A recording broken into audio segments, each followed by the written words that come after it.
Welcome to another episode of Stories from the Multiverse, our 6th session of Campaign 2, and guess what? No Faith today, so she will be running NPC mode by her beloved brother. Very great, Anfirth.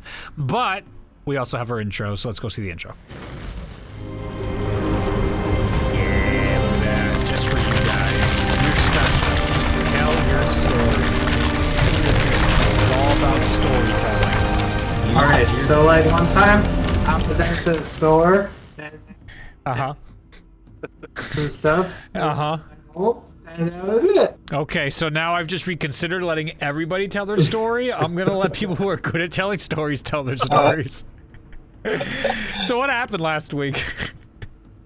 Everything happened. Yeah, we started off with the ambush. With the 5 cloaked figures that were trying to get the contents of the box from the ogres. They stabbed our friend. Oh, they did. Mm. Yeah. And they paid with their lives. Yep. Oh yeah, they did.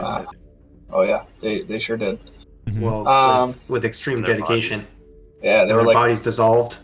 They were crazy organized, and they like disintegrated themselves to protect their identities and the organization, presumably. And everything on them. Yeah, Which is pretty bamf. yeah. I mean, honestly, very metal, very cool. Yeah.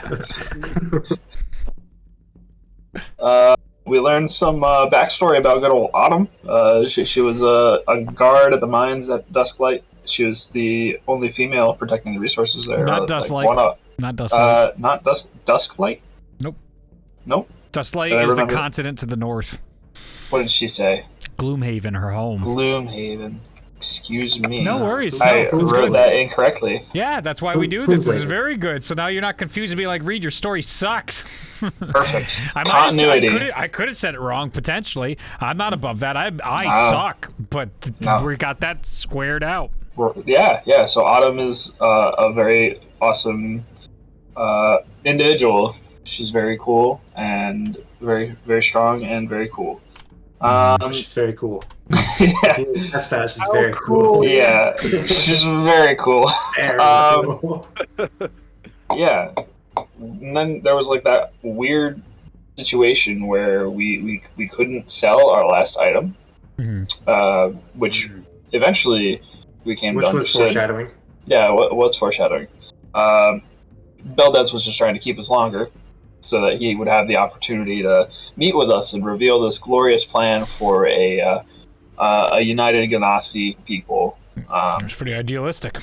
It was very idealistic, and it was kind of cool. We were watching history unfold in front of us, and there was a treaty and everything that had already been signed by a couple of world leaders, and it was all wonderful until he got murked. We saw more history. Yeah, we saw more history.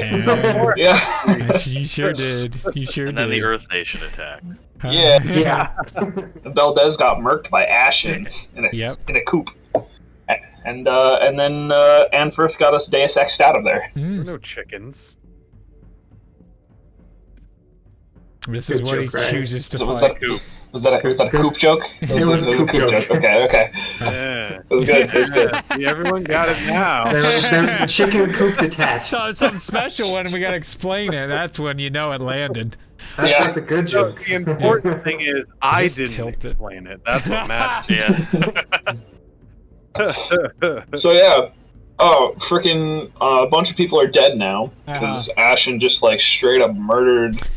Oh yeah, he's like the new Ragnarum. Murdered Beldez. He murdered Dante. He almost murdered Faith. Yep. Yeah. It was a bad time. He was Killed actively Jen. murdering Faith. Yeah. She was definitely gonna die. If I had a chance to do it, I would have. If it wasn't, unfair. I love it when I'm robbed of my agency. Yes. No, that moment wasn't for me. It was for Anfirth. That was very cool. I was gonna say. So, That's right. The heavy Anfirth references during the entire sequence. I'm like, There's a lot of that going on. I don't know why. There was confusion though. I loved it. You guys were like, I don't know, Reed. You're trying to, it's also on point too because Hunter was messaging me prior to the game. He's just like, I really want to change this. I'm like, I wish you wouldn't.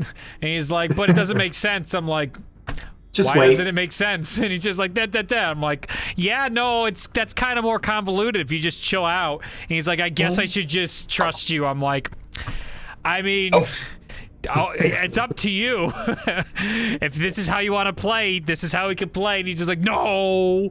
And then once again, yesterday, all the fear in everybody's eyes. It was just like, do we trust our DM? And it was another fun lesson on, like, 90 to 80% trust the DM. He's earned that much. What I have a hard time with sometimes is like, am I in a cutscene right now? I know. Yeah. No, I don't want to tell you. That defeats the scariness of it. Characters in the cutscene don't know they're in It a wasn't Yeah, a right. cutscene. It was a quick time event.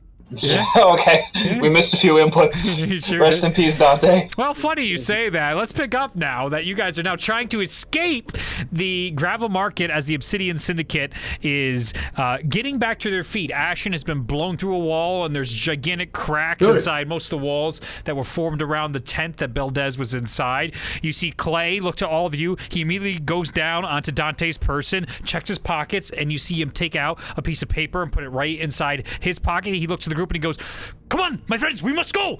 As they go through the open crack, you can see the entire market is like kind of like, oh, what's going on? People are like, well, this is pretty crazy.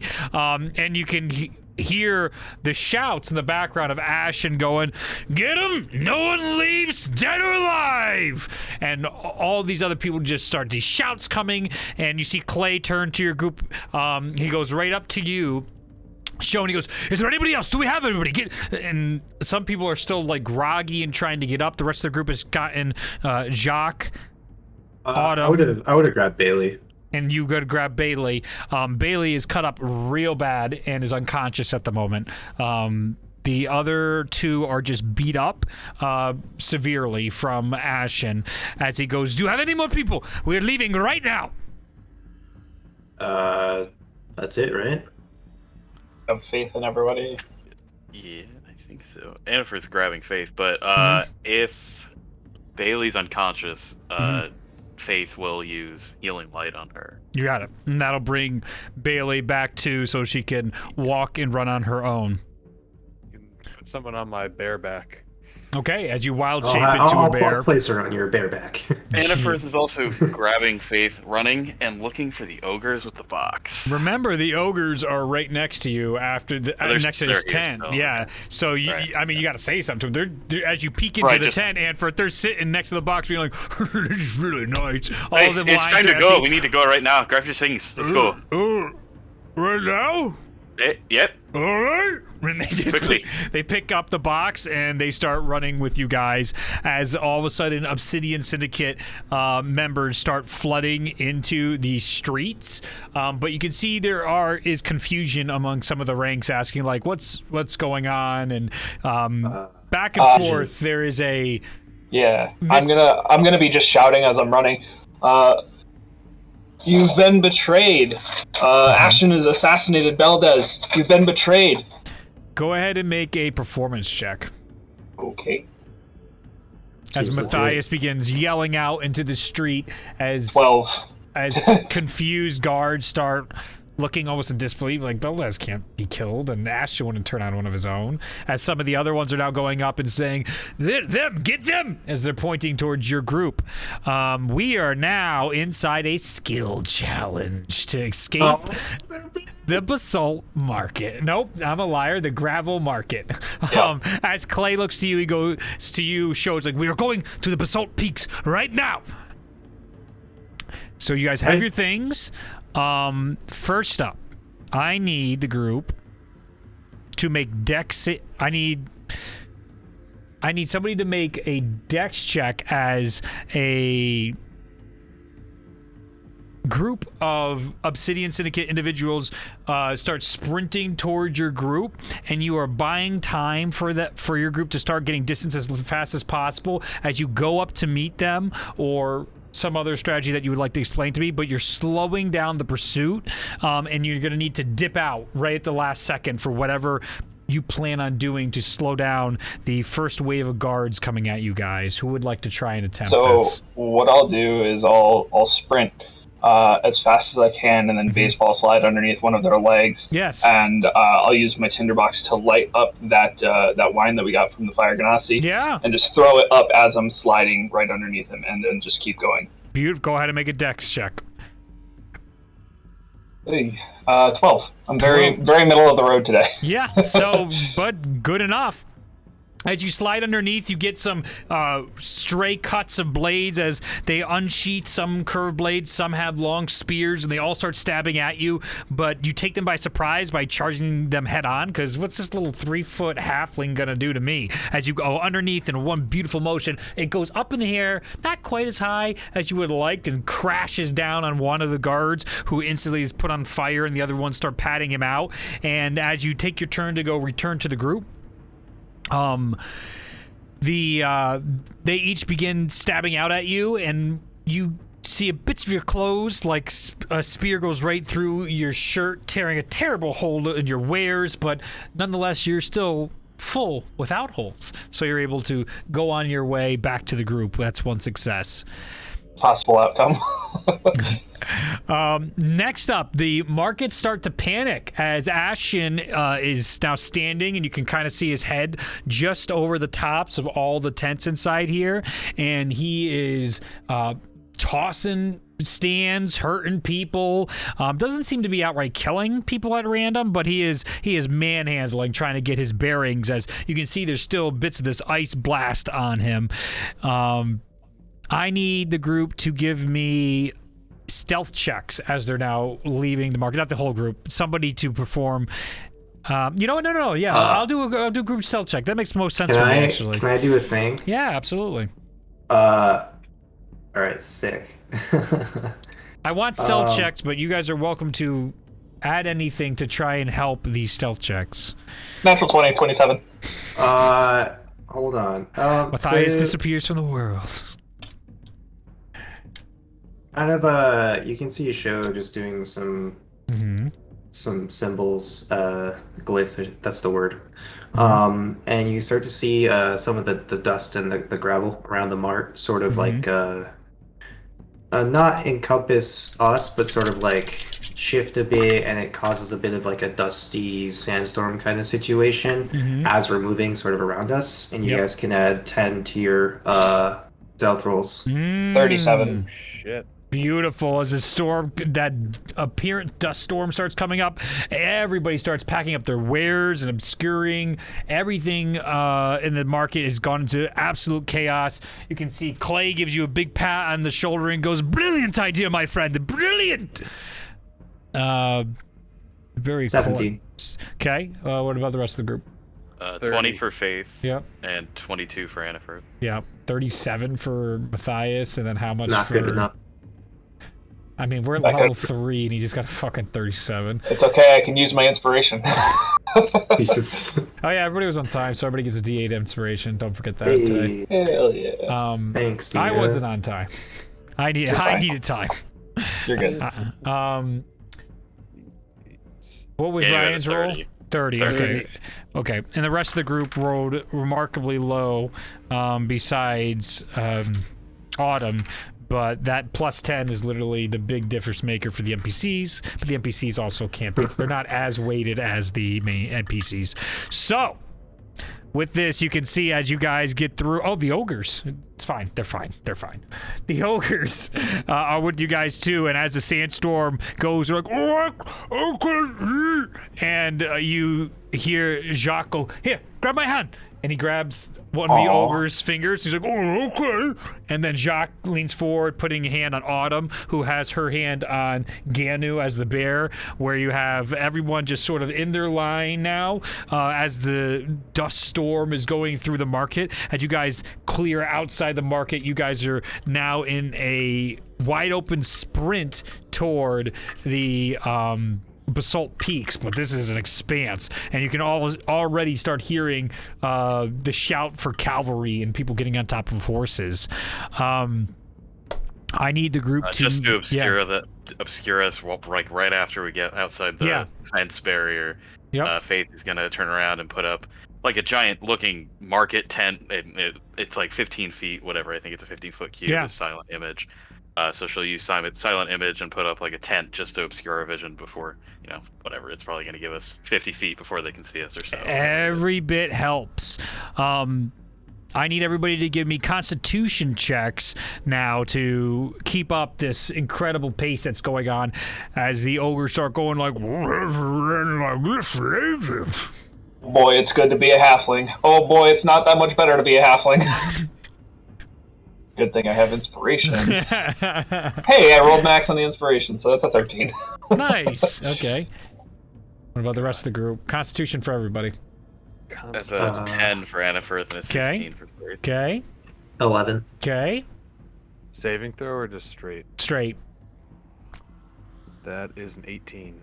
Group's doing fantastic. All of you guys, your adrenaline is rushing. There is no problem keeping this pace when you know your lives are on the line. You start to see fireballs, but not like normal fireballs. These, like as they land, you can still see the mass to them and the lava that's coming off as Ashton is throwing lava balls at you guys that are divoting in the ground as you are just getting further and further out. As you can see now in the distant horizon, a bunch of individuals on horseback. It looks to be only 3 of them because of face illusion seem to slow down and disarray. The other ones are still just like going in a different direction as they appear to have cut their losses and tried to catch whatever way they went, get after them.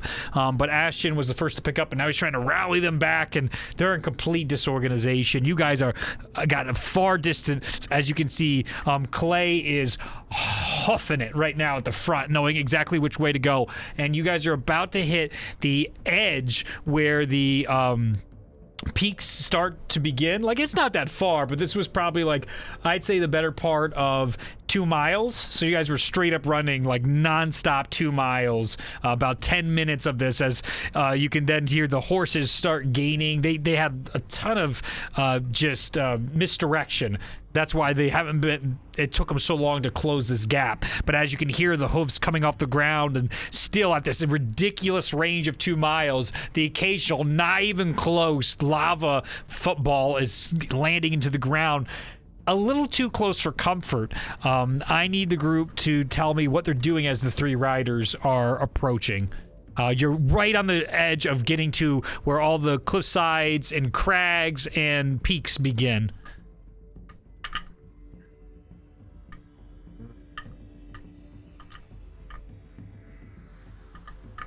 What do you guys want to do to the riders that are approaching you? I can... How close are they? 60 feet. Perfect. How close together are they? Each one is probably 5 feet from the next. They're running in like a line of 3 right now. In a straight line? Like horizontal though, not like behind each Horizontally other, but each other. like Okay. yeah, a plow. All right. I don't think I can get all of them, but I'll do what I can. And actually, wait.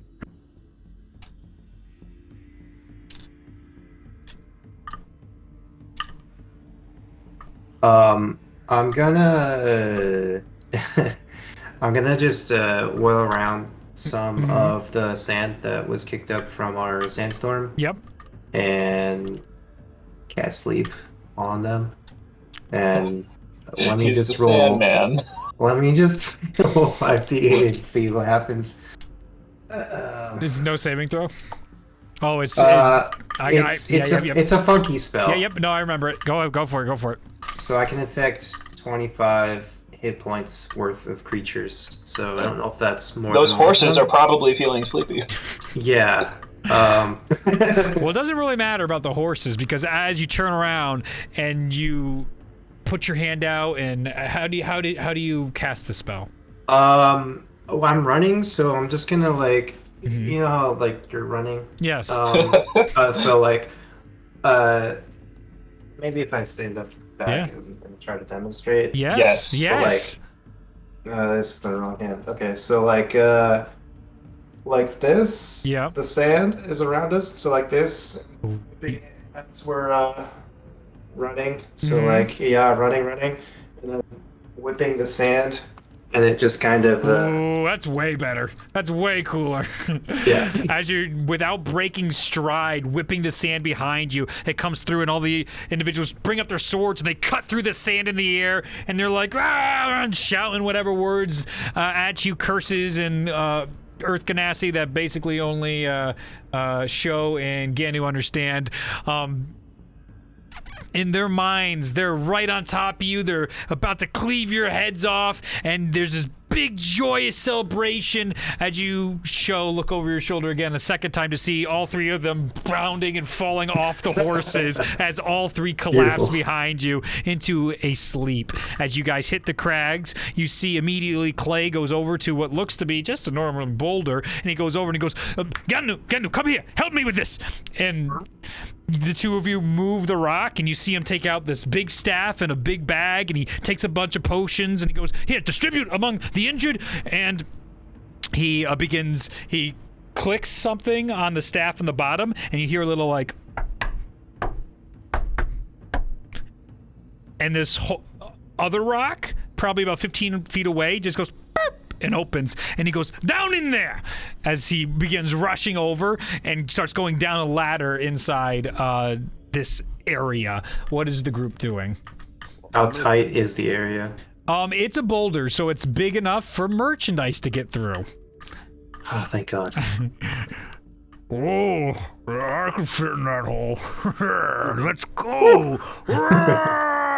As he goes to jump and gets stuck immediately, he's like, oh, what? Sucks in his gut, and now he can fit. Okay. I will turn into a Goliath. Yes. Drop Well- wild shape to go in. Okay. Well, don't forget about Bailey. Ah! Bailey gets off and she goes down. I'll do a nice trick where I'll transform and then catch her. Oh, Romantic. make a performance check. Roll for a performance check. Oh, shit. How many characters are gonna woo Bailey by the end of this journey? She wants all of us at this point. Let's see. Boy, is that not the ultimate male fantasy? I wasn't talking about just the males. That's really fair, actually. I said all of us, that meant all of us. Yeah, no, that's actually pretty good. There's my bias. 15. 15, you nail it. You stick the landing, and being so high off the ground, she does not, like, this is not normal to be, like, on her back, but be, like, 7 feet off the ground. She's just like, oh, hi. Hello. Oh, and Ryan came out, so then you Canu puts down Bailey. Excellent. And then she moves on with her day. Nice job, Ryan. You'll keep working on that. Everybody continues to go down as the next set of riders begin to start closing the distance, and they're just about hitting where the individuals fell. And the rocks close and disappear as the very last one of you climbs down the ladder, and the rock closes, and they are none the wiser for where you guys ended up or where you went. Down inside here, a torch gets lit up, and you see Clay look to the group and go, we need to get some more distance before we can talk, my friends. This way. And you can see a whole carved out tunnel, wide enough for wagons to be pulled through underneath. And that is where I will change the music. In a secret tunnel. Secret I tunnel! couldn't get ahead of it. Through the mountain. Couldn't get ahead of it. Annifirth is staying in the back this whole time, making Yeah. sure everyone's getting through before he goes.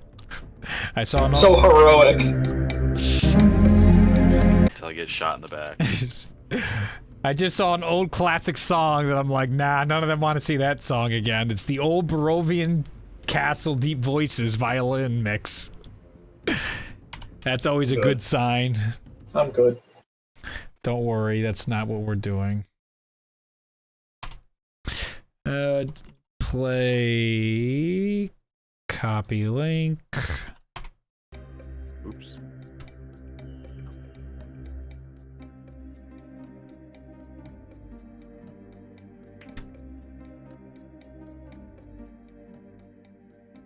After This sounds like RuneScape music, and I love it. Okay, good. I'm here for it. This is a good move. Oh, okay. All right. Look at this. It's nothing better than compliments to the music selection. All right, so You kind of killed me that I was playing the Fate's Twilight song on repeat for 2 years, and then when you guys heard the first one, no reaction, no one cared about the song, no compliments. I was like, damn it. And then I brought back the old Kingdom Hearts song, the Xehanort one, and Hunter's like, yeah, my jam again, let's go. I'm like, I established the wrong expectations when we had the Battle Royale. Hunter's like, where's the real music? It's like, God damn it, this was the real music. Oh well. Anyway, who cares? You guys are now inside a cave, and finally, after about another 2 hours of walking, finally, Clay allows for a quick rest, a short rest between the group as he looks to all of you, and he's finally taking in as all of you now have a moment to gather your thoughts and process everything that just happened. You see Clay looks to each and every one of you, and he looks in particular to you, Sho, and goes, my friend, that was worrisome. This is a lot of problems. This is going to cause lots of waves. Yes. What do you think Ashen has in mind? It surely can't be good, and most likely will be violent. Will you be able to return? This will be delicate, and I will be fine. It is more or less I'm worried for your safeties. Now that you're here, right? Now a time as any, my friend. I hail from the Basalt Syndicate. That is my family. We are cousins of the Obsidian Syndicate, and we don't see eye to eye with most things with the Obsidian Syndicate, but we don't have the manpower to change how things are inside Rumble. We hope to change that someday. It would be nice, but that day is certainly not today. Ashen has been a vocal and frustrating member of the Obsidian Syndicate, but Beldez always had his ways of keeping him in line. He was a prodigy of sorts, and his size also helps with his getting his way. I imagine it's going to be difficult for the Obsidian Syndicate to stomach the loss of their companion, depending on the story spins. And the good news is we now have a story that we have the control of the narrative, since I was present and did survive. The Obsidian Syndicate is powerful but not stupid. They would not attack the second strongest house. And Ashen will probably be taken begrudgingly by some, but championed by others into the leadership position. He is a nephew of Beldez, so he does have bloodline connections to take over the syndicate. That's great. Yeah, I mean, he killed. I've always wanted to kill my uncle too. Yeah, that's a normal thing to do. Yes. This is not typical of the Ganassi way, the Rumble way, but the Obsidian Syndicate, it's a little more typical. Did the treaty that Beldez had survive that encounter? Do we still have it? He reaches into his pocket, covered in Dante's blood. He gives a smirk and goes, "The treaty did survive, my friend. And this... Have all the proof you need. This will help me develop a plan with both Alablaze and the leader of the Ice Syndicate and the Ice Ganassis. This is well, delicate. at least Beldez's will live on. Hopefully. We'll see. I have no idea how the others will react, whether they'll double down. We've now had multiple murders in a row of Blaze Syndicate members. I don't know how Alablaze will take this, but I certainly know the Basalt Syndicate is not in favor of what has happened and is looking to make allies. So lots of politics, my friends. Lots and lots of politics, and that's why I was always worried about you. When he grabbed your shoulders again, he's just like, this is a world ready for you if you so choose. There is so much out there, and I've been at this for 20 plus years. It can become exhausting. I can certainly see why.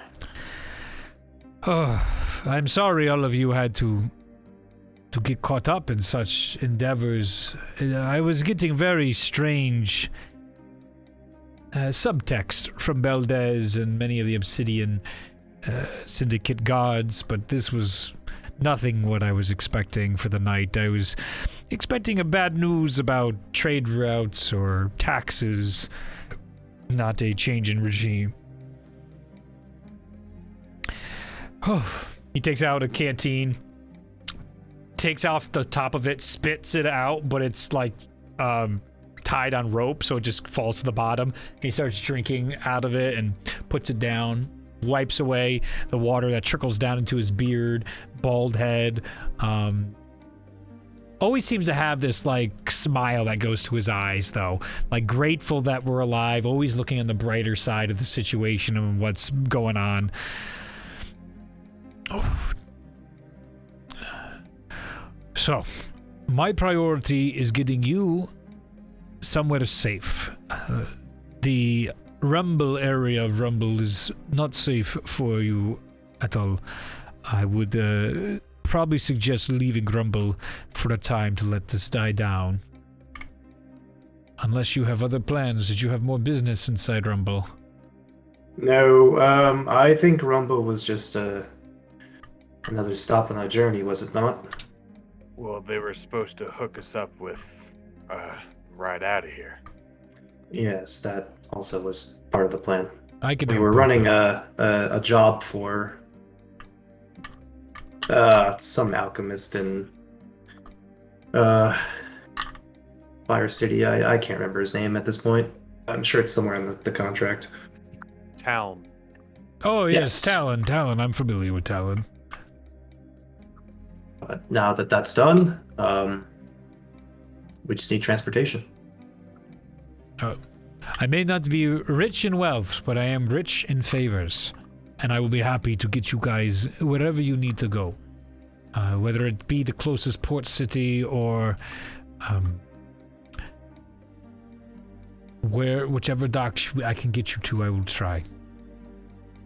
Right. We are much obliged.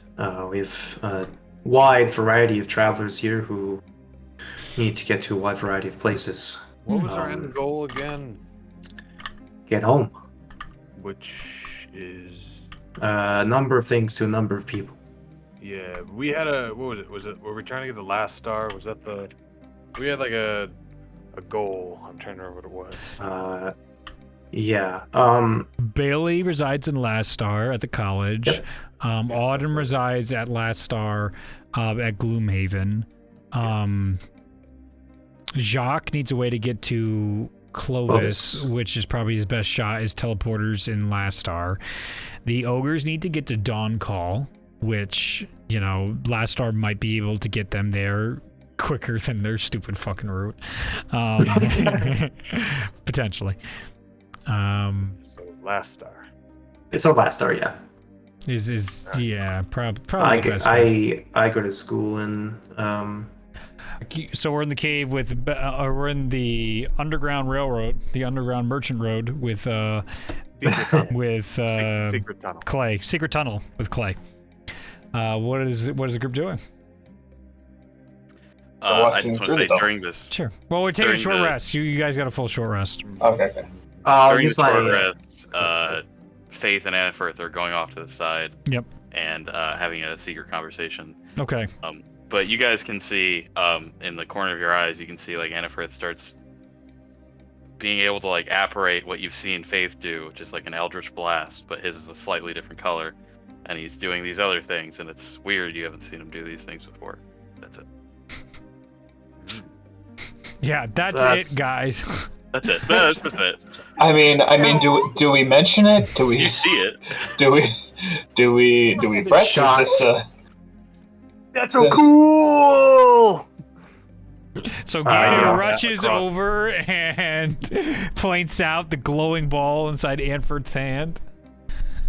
Dude, have you been able to do this whole time? Not that I'm aware of. I mean, not consciously, at least. Yeah, it's weird. I don't know. Something happened. The important thing is you can do it now, and it's really cool. Yeah, I'd say so. It was very helpful. Tell you that. Yeah. You got anything else? So you're seriously going to ask him for more after he's just saved all of our lives? I mean, I think he gets a pass. Here. Let me try. I mean, it's let me all try right. something else. Let me try to do the thing I did there. Here we go. Okay. And he'll use his Tentacle of the Deeps, which will form as this giant ice spike coming out of the ground, and it whips at the wall, and you see this like giant strike of ice hit the wall. Does some kind of damage to it, but Sure, it's a wall. Don't worry about it. Oh. that was pretty cool. Didn't know I could do that, but Oh, wow. okay. Yeah, I wouldn't want to okay. be on the receiving end of that. Faith is just quietly observing and just taking it in with this sort of shocked look on her face, but like a calmness. Well, I don't know what else I have in me, but sure it'll come up. I don't want to expend it at this point. Oh, so. yeah, no, we're good. Well, I'm sure we'll see it later. I'm excited for it too. You hear Clay go, "Oh, you're gonna go seeking out more fights then?" No, of course not. Just protecting ourselves. Of course. We are wanted now. Oh well, I mean, who Probably. isn't these days by the syndicate? You know, I wouldn't say these things blow over. These things blow over. Just Did you say you wouldn't say these things blow over? no. These you see him just like completely like wiping sweat off. He's clearly hasn't ran that long in a very, very long time for his age. He's sort of a little bit now after like the adrenaline's gone. He's a little woozy during his short rest. He goes, I'm you'll be fine. People have done far worse things than survived a murder of a leader of an Obsidian group. You'll just give it a few years. No one will give a shit. I'll get his accent back in a moment. He's tired. Yeah. Can't even talk straight. Nope. That's definitely what's going on.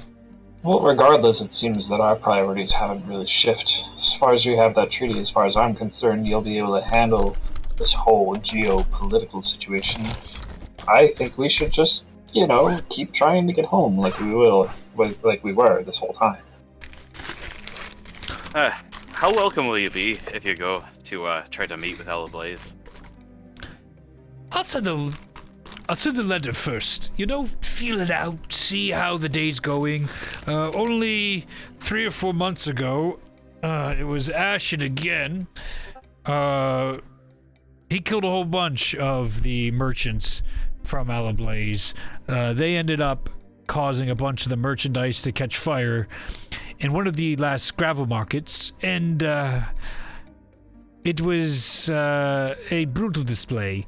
Ashen used his abilities and his gauntlets to fill them up with tar while they were still alive, and then until they were completely encased, he would then cut their throats and tar would come out. It sends a message. It sends a very brutal message, and so that was not looked on and fondly, and trade ceased for 3 or 4 months until it was hurting the bottom line. And then, of course, the bottom line is more important than petty rivalries. So this was supposed to be the first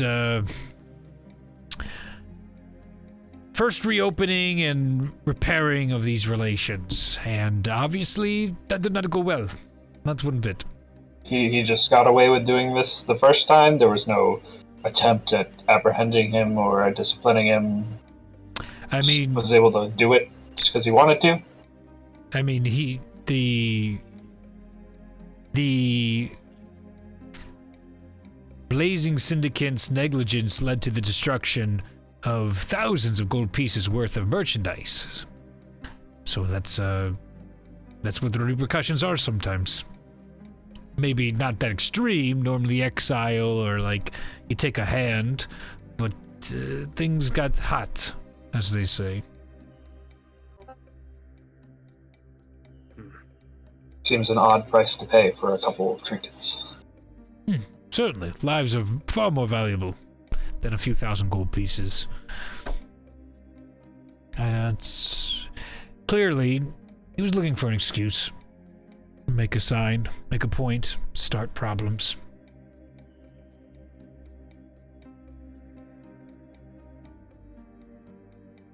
Autumn is off in the corner, and she is, she's caught her breath, but she's still holding her side as she has healed fine, but there's still like that, what do they call that, where the phantom pain of what just happened is still a little bit of a shock as she basically came within an inch of her life. Bailey's kind of come around, and Jacques is just sort of, this is a lot more excitement than he's ever experienced. The two ogres are kind of mumbling back to each other, as you guys can hear, just like, that was really heavy over all that. That was a lot. You think we ran like at least 2 hills worth of distance? He goes, at least 2 hills. Maybe 3 hills worth of distance. He's like, oh, that's too much. Too much for the day. We've earned a nice long rest. Unless they try and kill us. Then no rest for us. And there. It is the most stimulating conversation you've heard in your lives. The box itself looks all right, besides those 2 arcane burns still inside it. It's just a wooden box still, rectangular in shape, but there is no damage on it. I believe I've given you an update on every NPC and then the situation. The cavern itself has tracks for the, not train tracks per se, but like grooves in the ground to allow for wagons to come through. There's a couple different lanes just to make it easier, and because of all the clear wagons that have come through here, it's eroded the rock ground. The walls themselves have natural glowing moss that lights the way, so it doesn't have to be lit by torchlight, but it is dim lighting all the way throughout. The basalt peaks themselves are gray in their color, and a lot of the rising rectangle shape and etchings of the walls are all throughout. It looks like extruded rectangles all the way through these natural forming rock formations. After about, you guys take your short rest, Clay tells you all to Hey, DM. Yeah. During the short rest, Yeah. I'd like to just set down my spellbook on the ground and kind of set up some candles around and perform an arcane recovery, please. Absolutely. Thank you. You can more than do that. Before we finish the short rest, actually, because Clay's going to get everybody to get moving again. Is there anything you would like to accomplish during this short rest? Yeah. Can I talk to Clay? Yeah, absolutely. My friend. Thank you for getting us out of that situation. And I'm really happy to see you again, Clay. There is another reason I had wanted to come to Rumble, and it was for this. And I take out the white blue sapphire that he gave me a long time ago, and say, I'm looking for the quaking of questions and the rhythms of answers. Oh, my friend, I bet you are. Oh. Yeah. That is the passcode that allows you to be a friend of anybody inside the Basalt Syndicate. You now know, and wherever you are a friend of the Basalt, and for that matter, Ganassi merchants. You will always have an ear and a friend, but if it is ever called upon you, in the same, do your best to fulfill the favor of those in need.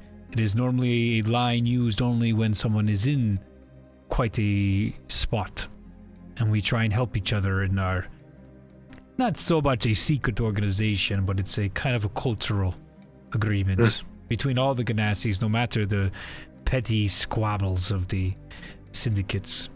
there are some Ganassies, like the air Ganassies and the ice Ganass. No, lightning Ganassies.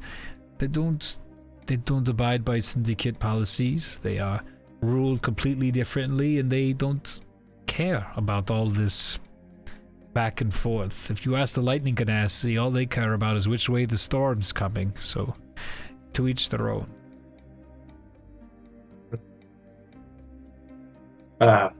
Well, I'd really like to learn more about past and my past and everything as it relates. So any cultural significance is not lost on me. The organization is called the Blue Sapphires for obvious reasons. So, when in doubt, be looking for friends of the Blue Sapphire. They might have these hidden in cufflinks or shown and displayed in some way. You can notice by the exact shape of the gemstone I gave you, that will tell you or signpost whichever person is a part of our agreement between Ganassi races.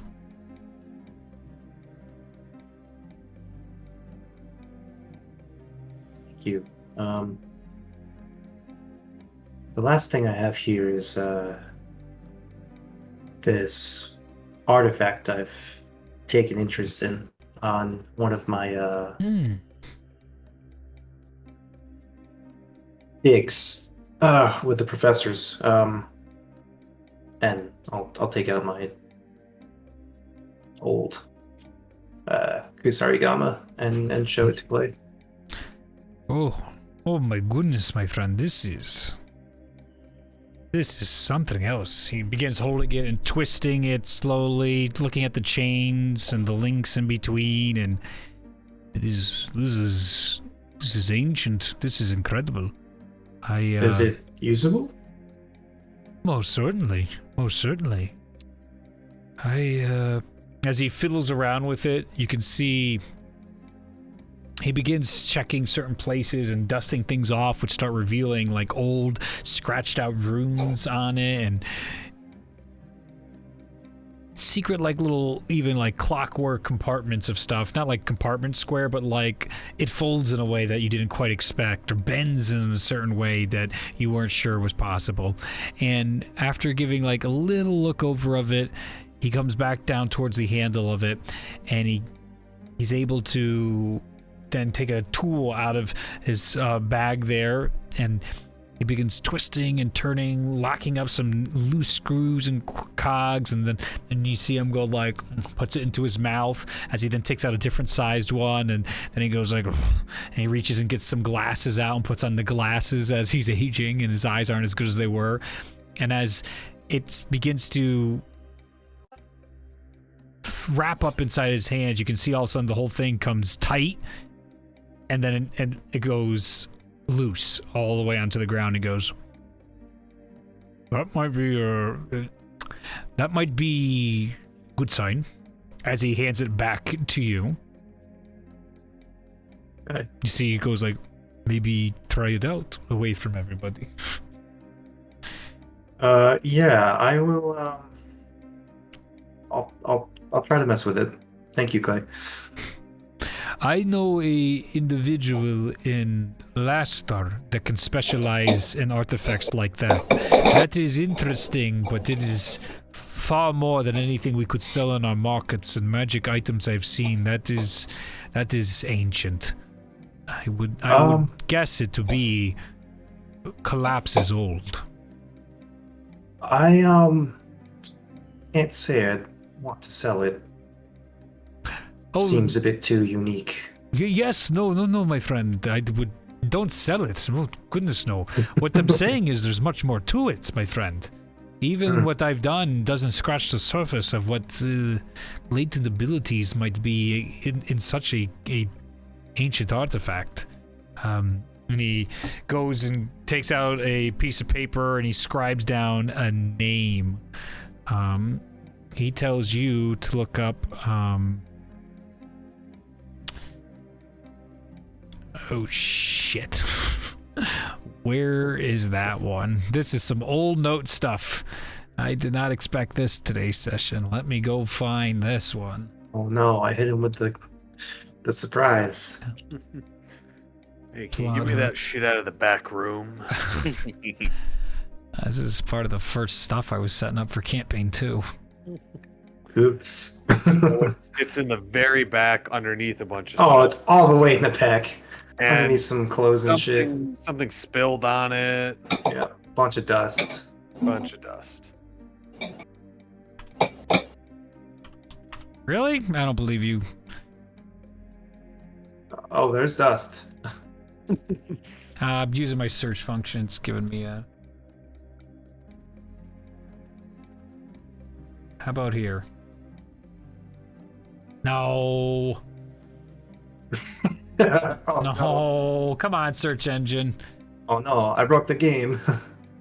Oh man, this is an old one.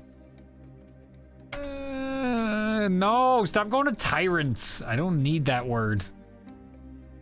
I don't need that word. Oh my god. This is garbage. Alright. So give me a second to... Now I have to just recall it. Why write things down when you can just brute force your brain to remember? Where are we? We're down here. Be like Ryan, just brute force your brain to not, your body I should say, to not care about. Just in case my power cuts out, the wind is blowing like 1,000,000 miles an hour right now, so just if I disappear, probably lost power. Don't worry about it. Good to know.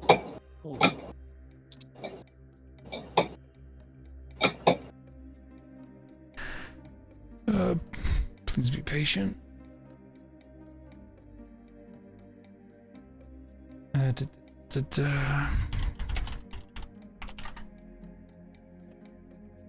You know I wouldn't make you wait if it wasn't a big plot hook. Right.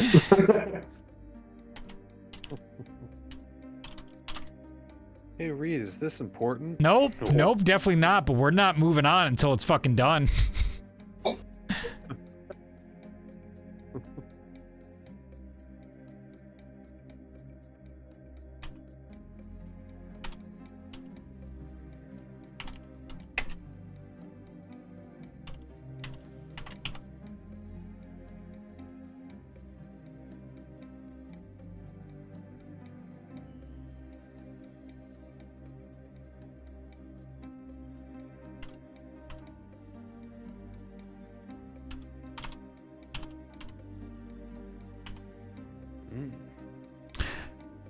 Okay.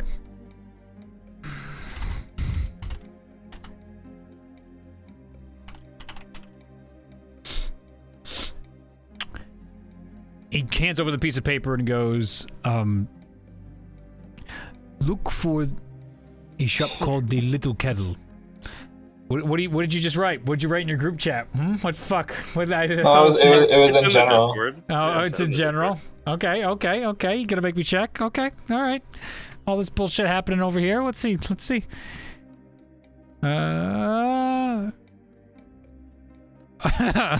it's fucking amazing.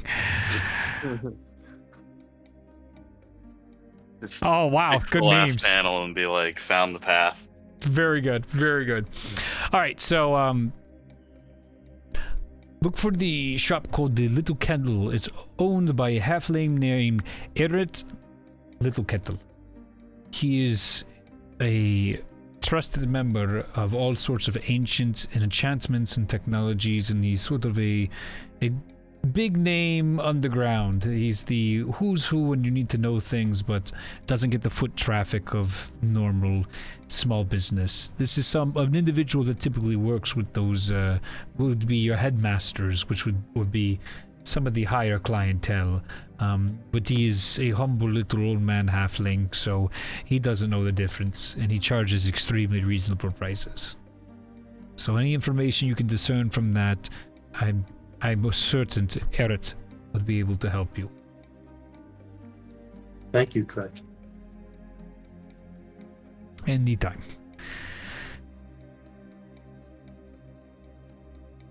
Alright. Can't off with the laptops is a good, that's a good feeling. That's a mood. All right, what does the nameless hero group in campaign 2 want to do next? Well, we're not proven yet. Who said Yeah. we're heroes? We're just... The nameless punks. We're just travelers. The Just nameless travelers. We might be villains. Who knows? We'll see about We'll that. see how things work out. I'm sure you guys would love to be fighting your herald counterparts in this campaign. I'm sure that would be so fulfilling. That'd be fun. All that You guys min-maxing just to messing around. fucking fight yourselves. The ultimate DM punishment. You did this. This is your character, you moron. So, Annifirth, Like, these magical abilities you have just came out of nowhere. well, I've always had, you've seen me do a few things before. I've always had that just innately. I don't know why. But, I mean, I don't know who, I think it was Sho and Ganu who described, there was some kind of frost or ice below me Yeah. a few nights ago. We did speak about that. I, Spoke of a fox, but that didn't ring any bells to you. Fox. And then Effort kind of just like looks at Faith, squints his eyes a little bit, and just kind of looks down. It's very weird. I'm not sure, but I don't know. It seems these powers are progressing. You see across from you inside the cave now, where you guys came from, you see a white fox sitting across on the road, and you hear inside your head, "Not even going to introduce me? Ha! Ha!" And he walks into the darkness of the cave, the opposite way. Did everybody see it, or is it just me? Well, no one was paying attention that way. You just saw the fox go down that way. Well, I guess I looks at Faith again and just says, "Well, I guess," like staring her right in the eye. Mm-hmm. I guess I feel compelled to tell you guys. The fox, it appeared to me. It was weird. I don't know. It was some kind of, I don't know what it was. I mean, while Faith was being attacked, the world, it just stopped for me. And it spoke to me, this fox. Grew in size and asked me a few questions, asked me my name, if I could do it some favors. And it helped. It said that it could help me. And as you've seen, it has. That would explain the newfound powers. I don't know if it's connected to my, original thing, original powers. But yeah, it seems to be whatever thing has been given to me has been now decided to contact me for whatever reason. To take advantage of you. It Well, that was sounds. nice of it. I mean, it wasn't a gift. You paid for it. I mean, he hasn't had to do any favors yet. It seems like he's the one that's using it. As of right now, I've only benefited from it, so I don't see any ill intent, really. I hope so. Right next to you, Matthias, you see the white fox, and as its tail's wagging, you can hear inside your head, Matthias, it go, "So transactional. Would you like some deals? How does it sound? Special powers for you too. You could be anything, maybe even taller." Tempting as that sounds, I'm gonna wait and see how it plays out with my friend Annifirth here to see if that's a good idea. "Oh, I was screwing with you. I wouldn't give you any powers. You're not worthy." As he then walks away from you and behind Anfirth and Faith, and it turns from a small fox into this large looking, like, it looks between like a fox, a wolf, and a stag. It starts to look like this weird amalgamation behind them all at this point. As it looks towards the group and it goes, "Oh, you all look so very, very interesting. And you got the strangest of marks on you, the two of you. Something special there. That's probably gonna cause trouble as it waves its nose and wags it at you guys towards two individuals. Which two individuals touch the stone back in Shia? The diamond. I believe I did. So it's Matthias. I think it was me. And I think it was Anfrith. Annifrith, So I thought so. So he wags to both of your hands and goes, I'm excited to see how that one plays out. Oh boy. Oh, that's so fun. But to the rest of you, you can know me as Araxis, your guardian angel. And he just fades into like snowfall as he disappears in the cave. Any marks on me? What? Do I see any marks on me? There's nothing. What? That doesn't fucking weirdo. Your hand looks normal. Huh. I'm sure that won't come up again. Hopefully that's not. Hey, that seems irrelevant. Yeah, hopefully that doesn't kill me in 50 episodes. I do like the long game, let me tell you. 110 episodes of no dragons until there was. Well, I guess we have a stake in this together. At least until we learn a little bit more about it. I suppose so. I mean, honestly, without him, I don't know if we would be alive. So You wouldn't. You definitely wouldn't. You just hear that in your head. yeah, I have nothing but good things to say about him, at least for now. So Oh, yes. whatever little things you say, I mean, we'll see what comes to it. No, continue. Right, well, you're right. We do owe them our lives for now. Hmm. So, I just wanted to see if we should have expected anything else extraordinary from either of the two of you, but I won't pry too much. Suppose we should probably keep moving. You see Clay get up. Very good idea. Let's go. As he's walking during this too, he goes, it is a great honor to you, my good friend Sho. In case you actually need to find me, my true last name, not the ones that give out to all the bullshitters out there, you look for a Clay Gilliard. That is my Ganassi given surname that will help you if anybody knows me. They'll be good friends of you. The Basalt Peaks have a very good, I have a good reputation with them. Again, I'm a man wealthy in favors, not quite. Well, that's helpful because the Blaze Syndicate did not seem to buy that I would know you. It makes sense. I mean, a lot of people claim to know me, but Well, Clay is also a very popular name. how dare you? My mother worked very hard on that name, as he says with an awful shit-eating grin. This is unbelievable, you insult my family, as he has his walking stick and continues. The walking stick is very Teferi-esque like looking. Oh, so we're hanging out with Teferi. Not quite, but... Well, he's got the thing, Annifrith's got the time stop. It's... Yeah. We got something going. Did you get 2 initiatives? No. All right. So in due time, you guys end up exiting out onto the deep inside the peaks, and you're probably a day's journey to the Basalt Peaks. Where? Who would like to take watch for the night? I'll do it. Okay. I'll stay with him. All right. Go ahead and give me perception checks for the night.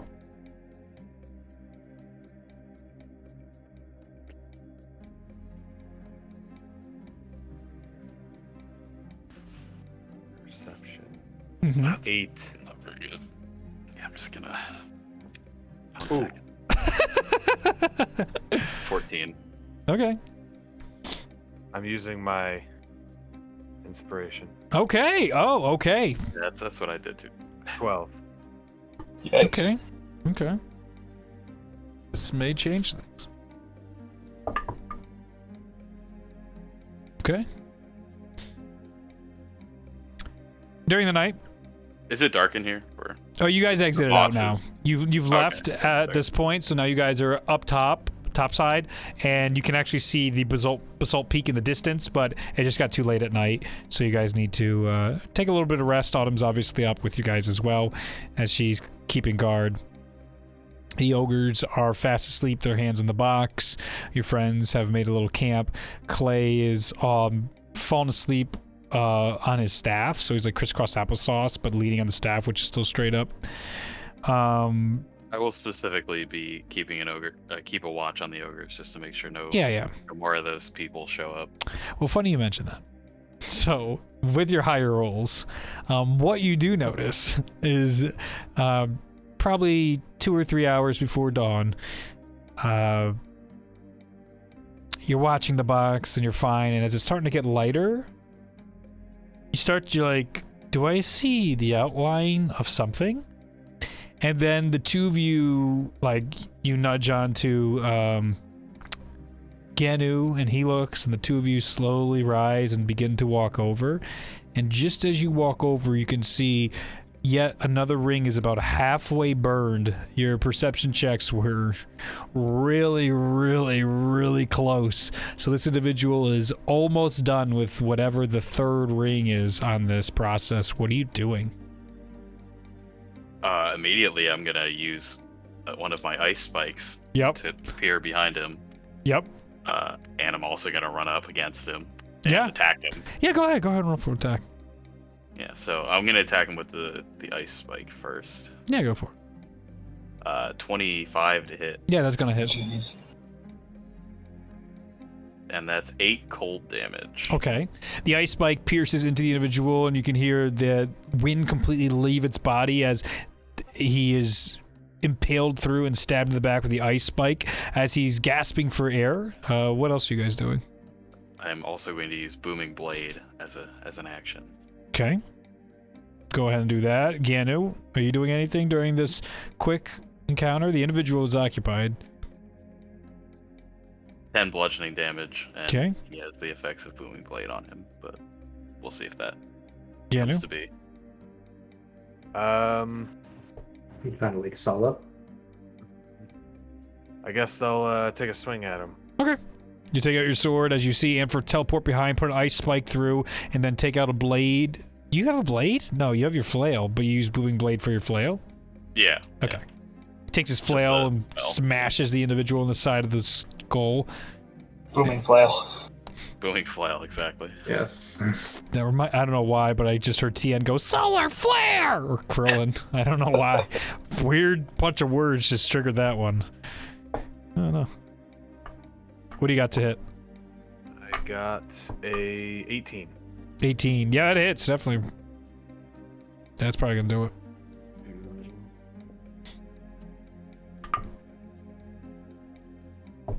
Gonna be 11 slashing. Oh, yeah. You guys just immediately pounce on the individual, cut him to pieces, and he dissolves just as the ogres wake up and a bunch of people in the camp start stirring to hear what the noise is about. You can see it's 3/4 done, whatever was happening on this box, and you can see both the ogres as they're like, well, for sure they wouldn't follow us this far, as they then try and lift the box, and two of them are now struggling to lift the box. Is it heavier? Do you want to try? Sure. Yeah, go ahead and make a strength check.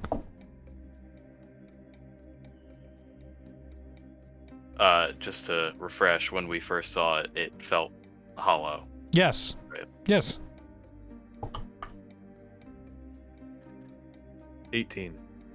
This is... It feels like it's filled with lead. This thing is so heavy now. Yeah, this is way heavier than before. Whatever they're doing must be summoning something. I don't know. Making the box more massive, or I don't know. It has not maybe- changed size. Maybe it was empty, and... Well, it has something in it, but there's magic that makes it empty. and then they were casting a spell to make it appear back in the box, like undoing the magic that made it disappear.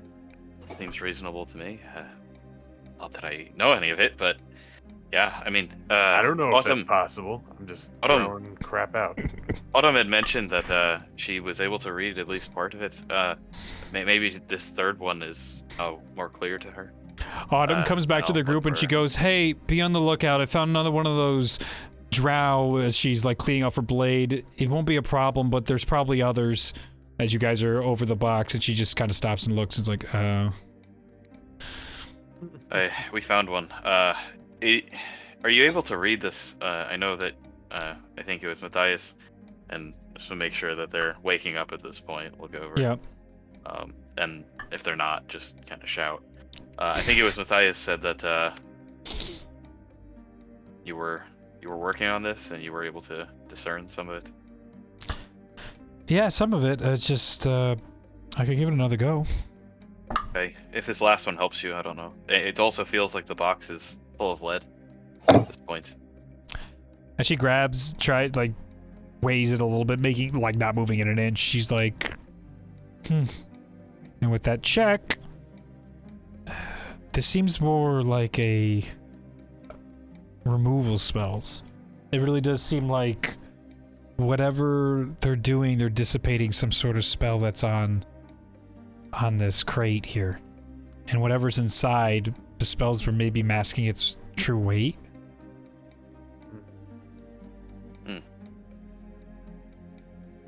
Unlock, basically, is what I would understand it as. What? They're unlocking it, is what it seems like. Yes. Yes. We were unable to get it open or discern anything about it thus far. I mean, is it good or bad if it gets opened at this point? Well, I would imagine if it's open, it'll be a lot easier for them to make off with it. Whatever it is, as much consequence it is to us, honestly, but, We know it doesn't affect us while it's closed, so I don't know if I want to take that risk. Certainly. True. I just don't know what would be worth dying over and over again for these people to try and get them to get whatever's inside out. Artifact, gems. Have we been able to get a look at them individually? Are they even actually dying, or is this some kind of strange magic that just allows them to produce endless ranks? That is a really good point. I don't know. I just assumed they were dying when I stabbed them. That's generally a safe assumption, I would say, but most people don't turn to dust when they get stabbed. Right, yeah. That's what I'm assuming as well. She says ironically as a vampire. Mm-hmm. Yeah. So we got a decent look at the one that we dehooded before. So if we manage to get one into our clutches again, maybe we just check. If he looks exactly the same, if they look exactly the same, then we might know we could be dealing with some sort of potent magics, even though it's probably fair to assume we are anyway. If they're going to this great a length and they're able to crack such a sophisticated magical seal. Tricky, given our present position and resources. It's very hard to deal with folks with this much resolve. See the ogres. So if they get the box open, do we still gotta deliver the box? You see the one go, he told us to deliver the box, but not open it. We don't open the box and deliver it, even though somebody else did. I think we still did the job. You see the one going, I mean, there's only so much we can do. As they're trying to figure out what they're gonna do about this.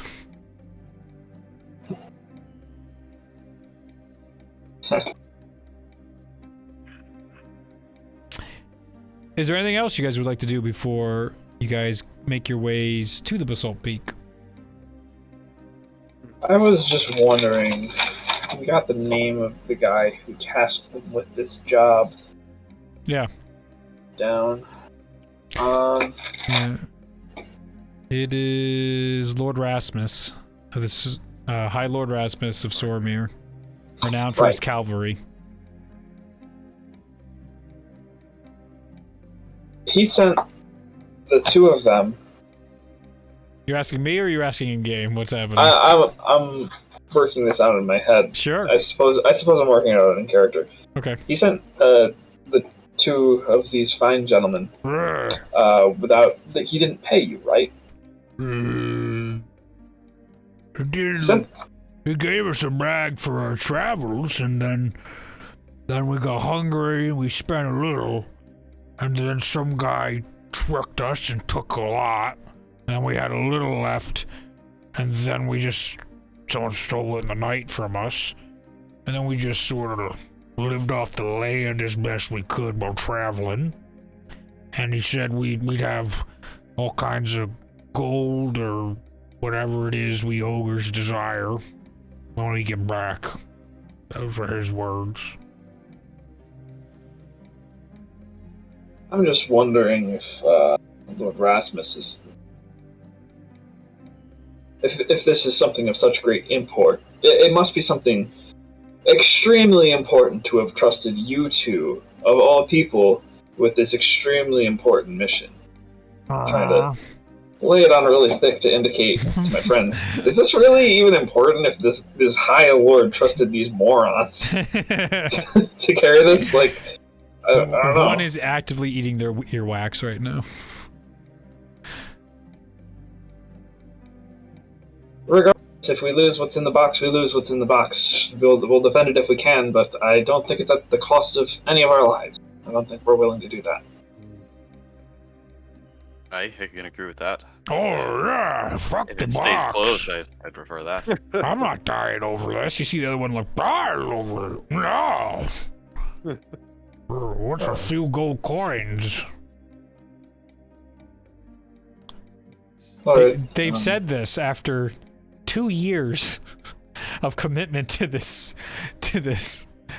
Just this basically favor a high lord has just been like, go do this. Like, alright. Why wouldn't I?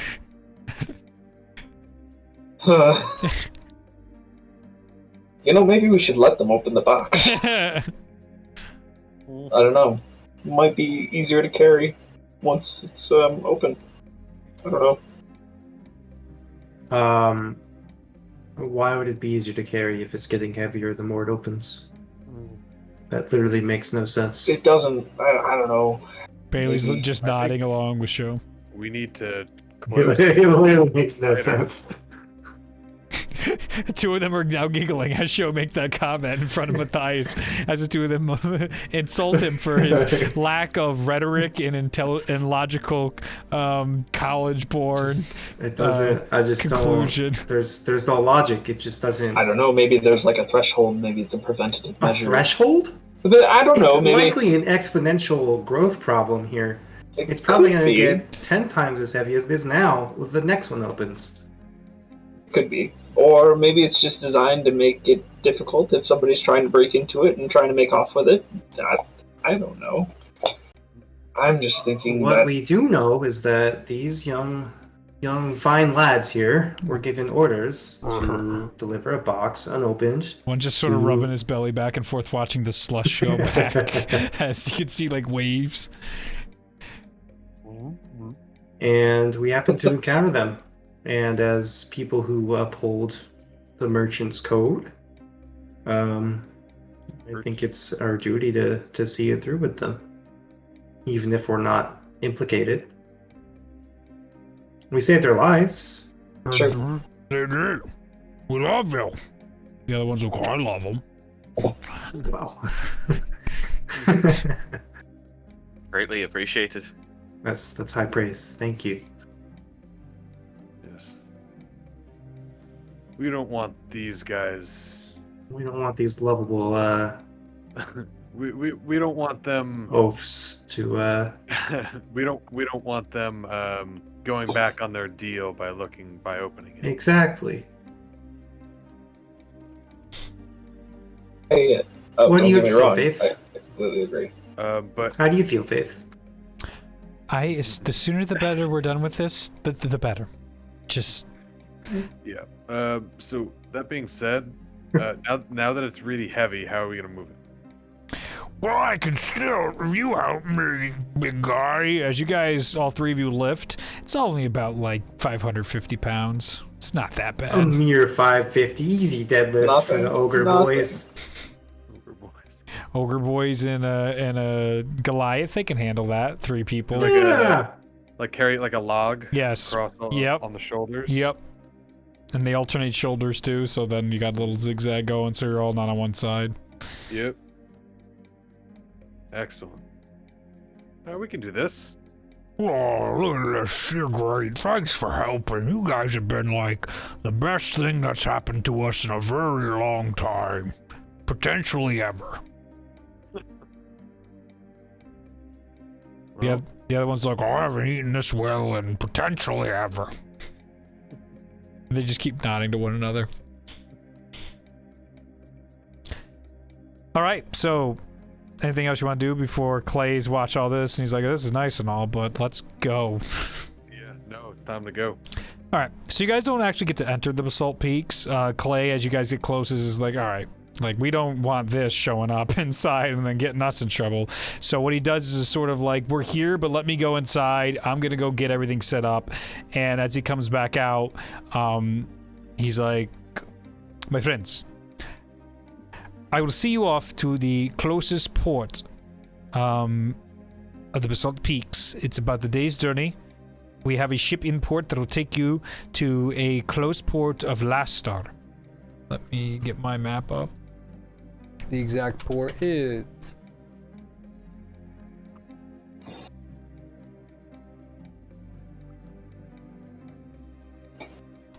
Should have just clicked the link. There it is. Campaign 2, player map. Home. Back. Anything. Anything at all. Legend. Nope. Nope. Read. I know the symbols. I use this a lot. Okay. Oh, yep. So we're there. So you're gonna need to go to the Crimson Port, and then that would be a 2 weeks journey to get the last star from there, and that'll only take about 4 weeks on the seas to get you to Crimson Port, or it'll take like 4 months, 6 months to get to Cinderport. Yeah, you're going to Crimson Port. Because you have to sail across the entire top of the continent. That doesn't make much sense. So yeah, you'll go to Crimson Port by Ailburn. Is what he's setting you up with. I trust his crew. They're good Ganassis, good merchants. They will take good care of you. As they know you're friends of the Basalt Syndicate and you're friends of Clay. You guys will be Whatever good it comes hands. to, I know my way around a ship, so it shouldn't be too much of an issue. Terrific. Very good. Cool. So he takes you guys, resupply with any basic, like, rations, traveling tools, tents, blankets, bandages. He gives you guys that whole loadout free of charge, and he sees you all the way to the port. And as you guys are boarding the ship, you can see a whole bunch of individuals on the ship.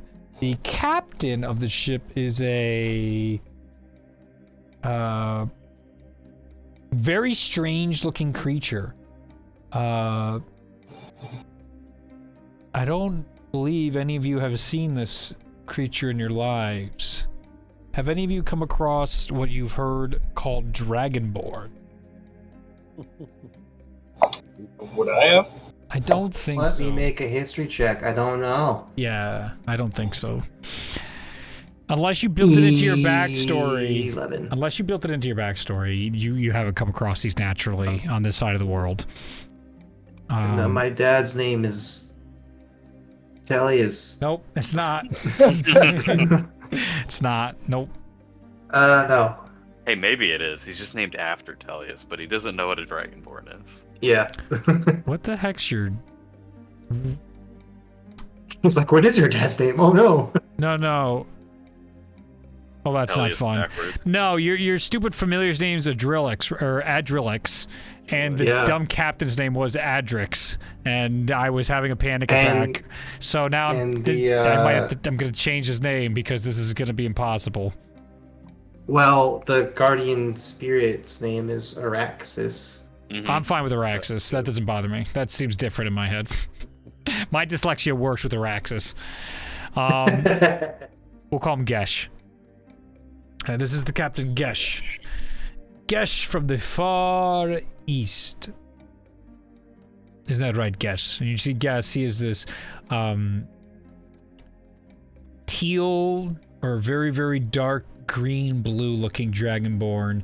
He's got all sorts of scars on him, one of which across the eye, where the eye itself is like glassed over a bit, frosted over, and he looks towards the group and you see him, he mutters something in dragonborn, and then he goes, yeah, that's it, Clay. And then he continues helping put boxes on the ship.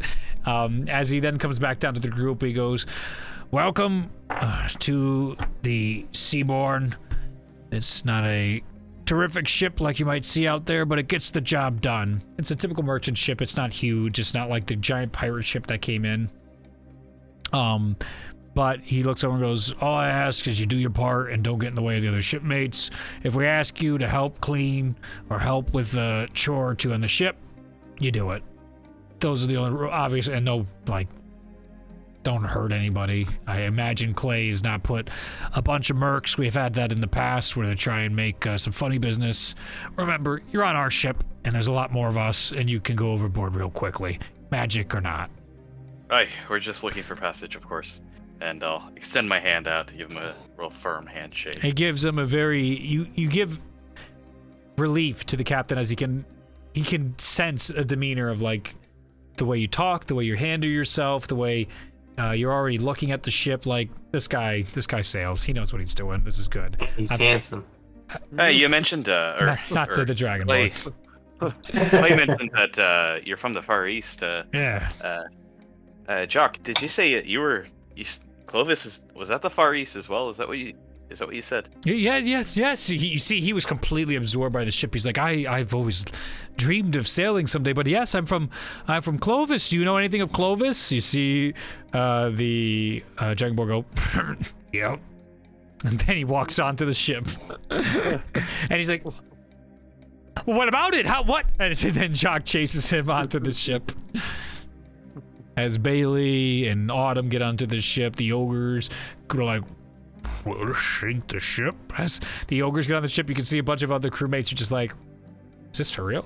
And then as the ship itself definitely goes down at least a foot as they come out with the box, and everyone just sort of nervously looking, and you can see Clay like, oh shit, I didn't think about that. And then everything settles and everyone's fine, and it's like, we're good. Cool. Is there I any? think generally Faith will sit on the dock or stand on the dock, kind of waiting for everyone else to get on, and be a little, just stand there. Annafirth will talk to her for a minute or so, and then they'll both get on the ship. Okay. I wish Hunter was here. Yeah. Didn't even think about how wonderful this would be. For me. Classic Faith. Anyway, as we get onto the ship. Wait. Yeah. What do you want to do before you guys get onto the ship? Oh, didn't you need something from the Salt Peaks, or... Oh, no, he's gone. Is he gone? He's already on the ship. He's not even listening to Matthias, just sitting on the docks. Just like, hey, and you see Clay just sitting there talking with some other people, making some trades and getting some stuff back and forth, with a big smile on his face and being like, just fucking killed him. And they're like, oh, killed him? He's like, I can't, if I don't laugh, I cry.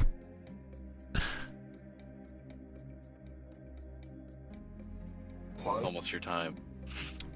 So Now, didn't you have something important to do while we're still in this country? No, I spoke to Clay. I got what I needed. Just as long as you were handled, I want to make sure we were not leaving anything important behind. Nope, You sure all you good. guys don't want an entire campaign inside Rumble? Are you sure? I mean, I'm coming back. Give it a few years. I'm coming back. There's much more ball Frickin' party. stabbing to be had. All right, you guys Oh, enter. we'll come back and get our vengeance. Vengeance. Surely we won't encounter a Ragnoran situation where we just leave him alone and keep pushing our problem further and further away until it's quite literally a 13-foot monster that we cannot deal with. He was. But we dealt with it. What do you mean? 13 feet at the beginning. It's not like he got it stronger. Well, did he? He didn't get I taller. feel like he did. He didn't get taller. He did get stronger. He did have like creation gems during the fight, which did fuck you guys up a bit. Yeah, and we still triumphed. You did. So, I don't know what you're talking about, Zach. Yeah, man. All you need is 10 PC heralds to take on one little blah yeah, boss. sounds to Literally. me like ignoring your problems just works. So let's just do that. Yeah, it's a 1-for-1. So, That in the thousands. Net neutrality. We're good. when we went to confront our problems, we ran into Orlith and died. So, Rude. Yeah, you have a point there. Oh my So God. avoid- This is not- avoiding problems. No, no. Always, Not the always, lesson. always our Way to our go. This is not the Got it. lesson. avoid your problems I don't know, at we all got- times. Out of our test cases, Fuck. this is what it's looking like. Ah, this is not. No, man. Oh, fuck. Out of our sample size, 100%. 100% of the sample size says running away is good. You running away did cost Waterdeep to not exist and 80% of the population be extinguished and some of your best friends to die permanently. But did we die? Yeah, it sounds like not my fault. But would that have happened anyway? No, actually. No, it wasn't even meant to be for Waterdeep in some circumstances where that stuff was oh, it was for Stoberheim. potentially there, potentially Nature's Hold. Like there's a lot of places. Fates. Nature's Hold with suck balls. Too. Yeah, what if I didn't want that He's one. like, oh yeah. I didn't want that one. I'll be honest with you. I was real happy when you guys were getting real involved. Like the Vault of the Dragon was a big deal. Like that was gonna happen. He's gonna get unlocked, but the means of which gathering everything that didn't have to happen in Waterdeep. Anyway, So this campaign, yeah. Yes. Back to the present. you guys get on the ship. Does Faith get on the ship? Yeah. All right, then yeah. Excuse me. Jesus. Well, we're already on the ship, but yeah. Oh, I'm dying. As Faith and Annafirth board the ship, you see Annafirth's like holding her hand and leading her on. Does she look shell shocked? Does she I seem wouldn't even say more Elf, like? shocked, but Does she seem like even more rattled than she has been this entire journey? Yeah, she definitely Because is she, nervous like, you and know, almost died. not taking. You don't know that. You. I was watching her die. What do you mean? Oh yeah, definitely. No, That's you- what I meant. Yeah. That's what I meant. I was there. Yeah, I know, and you were processing all sorts of other trauma. Yep. Anyway, she goes to the underneath the underdeck, and you don't see much of Faith for this journey. Did she get like seasick or something? What's the deal with that? Talking to are you Sorry. asking? Okay. Yeah. She's had a couple bad interactions. It's really nothing. She'll be okay as long as she stays below deck. Is there anything that we can do or get for her while she's alone? No, Just not as really. a gesture of support and kindness? I think just try to keep the boat, steady, really, as well as you can. All That's right. really the best thing we can do. Bailey We'll follow your lead, then. Bailey spends time with her throughout the journey, and Autumn kind of does her own thing. What you guys do find is almost every night Jacques is out on top of the deck, and he is just looking over the seas, completely infatuated with it all. Classic Jock. Steel face pen. Easily. No roll necessary. She's distracted. Fantastic. I need everybody to give me a perception check. Perception. About 3 days into your journey. Yeah. Right. One. Can I have Adrelix make one as well? Yeah, sure, whatever. I don't make the rules. Yes, I do. I mean, you do. I do. I do. I do. Well, I got a natural 1, so I didn't see shit. Oh, we got Nice. after one. You guys No. are loving it. Ba-da-ba-ba-ba. The ship is great. Oops. Yeah, I actually made a character that was shit at perception, so. That's definitely not true. No, I did. Oh, okay. No, I'm serious. It's Oh. only +1. Oh, I okay. had an 8. Was I distracted and not hearing somebody talk to me before?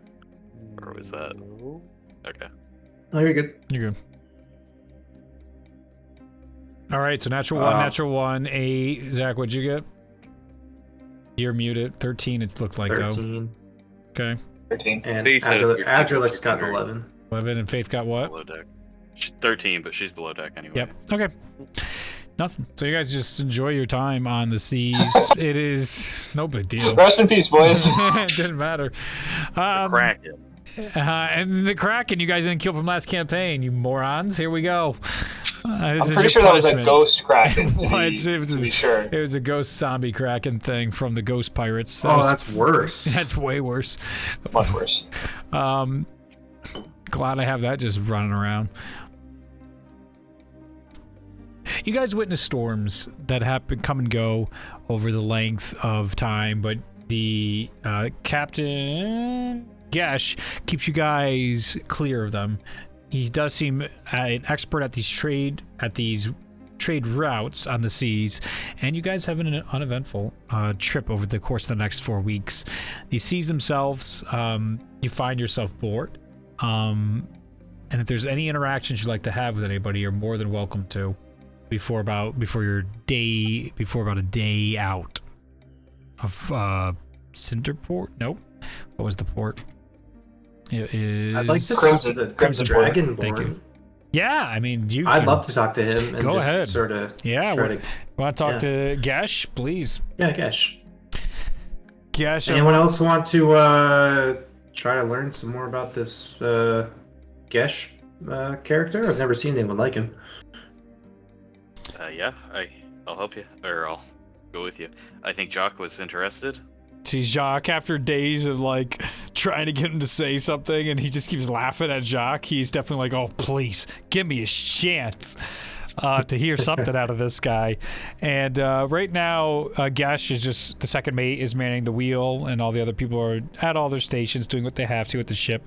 But he's just sitting behind, leaning on the railing, just watching the seas and the sails, try to pick up on anything that might be out of order. So that's so he can pounce on it and make sure it's fixed so nothing goes wrong in the ship. There's plenty of cargo on top of this ship as well. This isn't just for you guys. This is a merchant run that lined up awfully well with your arrival, as you guys have now left Rumble. You're free of Rumble. Yay! And there was much rejoicing. Hello there, Gesh. Captain Gesh. Captain Gesh. Apologies. He says it not breaking his eye contact with whatever he's looking at on the seas. Thank you for allowing us to accompany on your mighty vessel. Not a problem. Friends of Clay, friends of mine. Where are you from, Gesh? Far East. Anywhere in particular?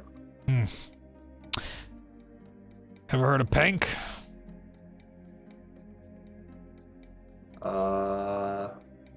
I haven't. Decent place.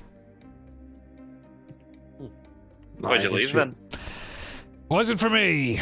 people were a little too sipping the old waters over there. What does that mean? Oh, you know, he looks at your group.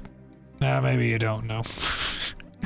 A lot of people that look like me are not too great on the old critical thinking for themselves, so a little too much do as you're told and praise the ice and all that bullshit. Praise the ice.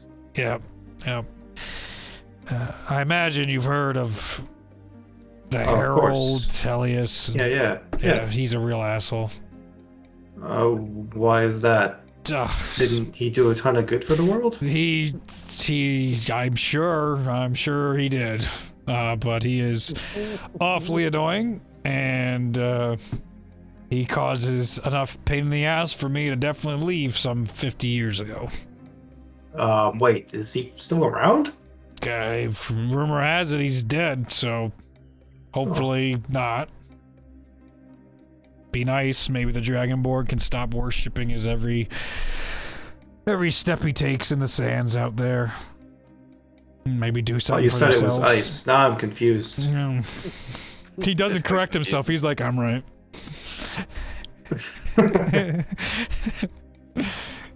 He knows what he means, and he knows he's right. Well, are there any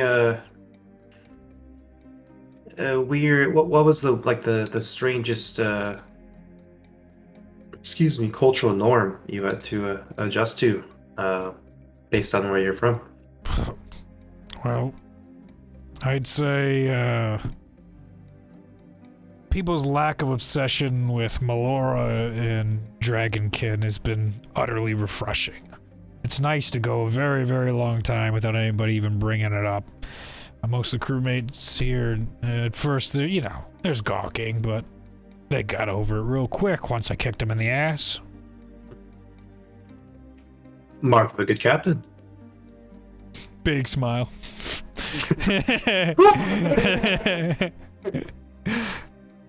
Context clues.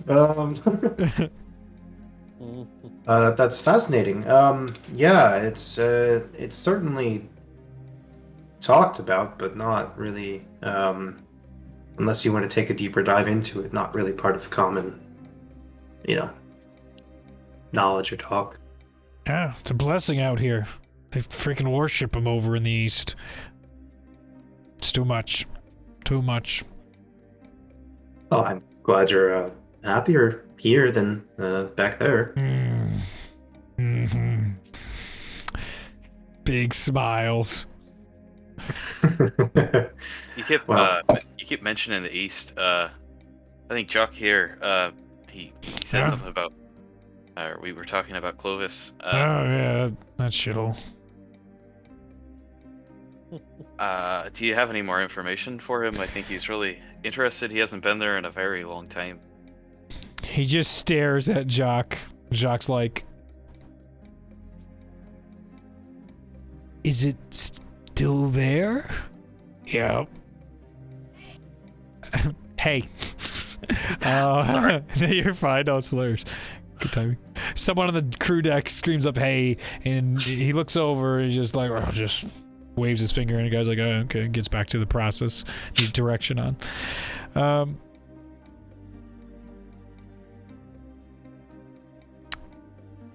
Does the city of Clovis still stand? Yep. That's good. That's good. That's good. Is Seri Clovis still around and alive, and the king and queen? They're no. Oh, okay, okay.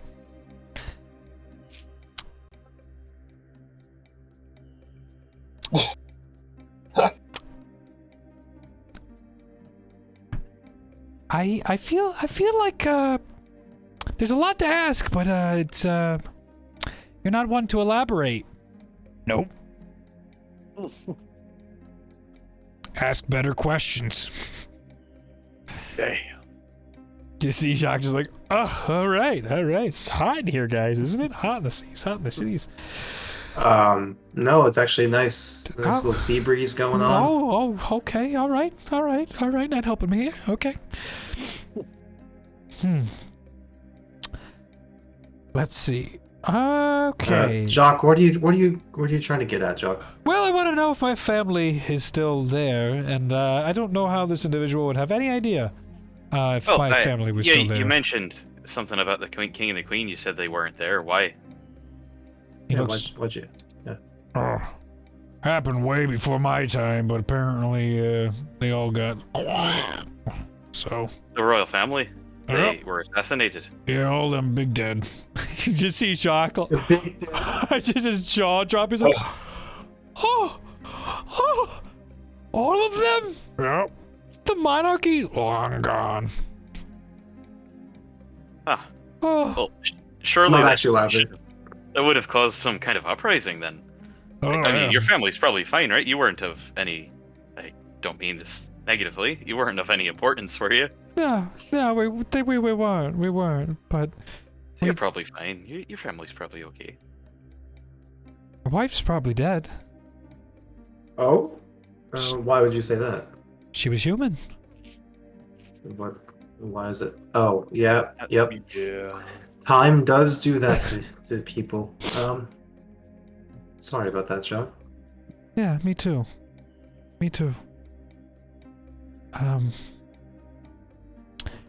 Wow.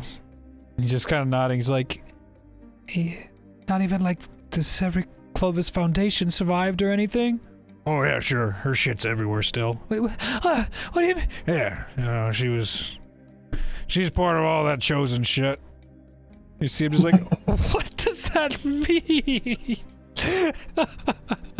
This was my life. What is your deal? This is. He's been gone for a while, Gesh. Just trying to fill him in on some missing details. Oh, that's pretty shocking. My grandparents explained a very similar feeling when they went from Cinder to Zenya. They were pretty disoriented, and we just tended to ignore them and wait for them to die, so I don't know how to help you. Well, we're not going to wait for you to die, Jacques. Not the greatest perspective I've ever heard on it, but yeah, definitely.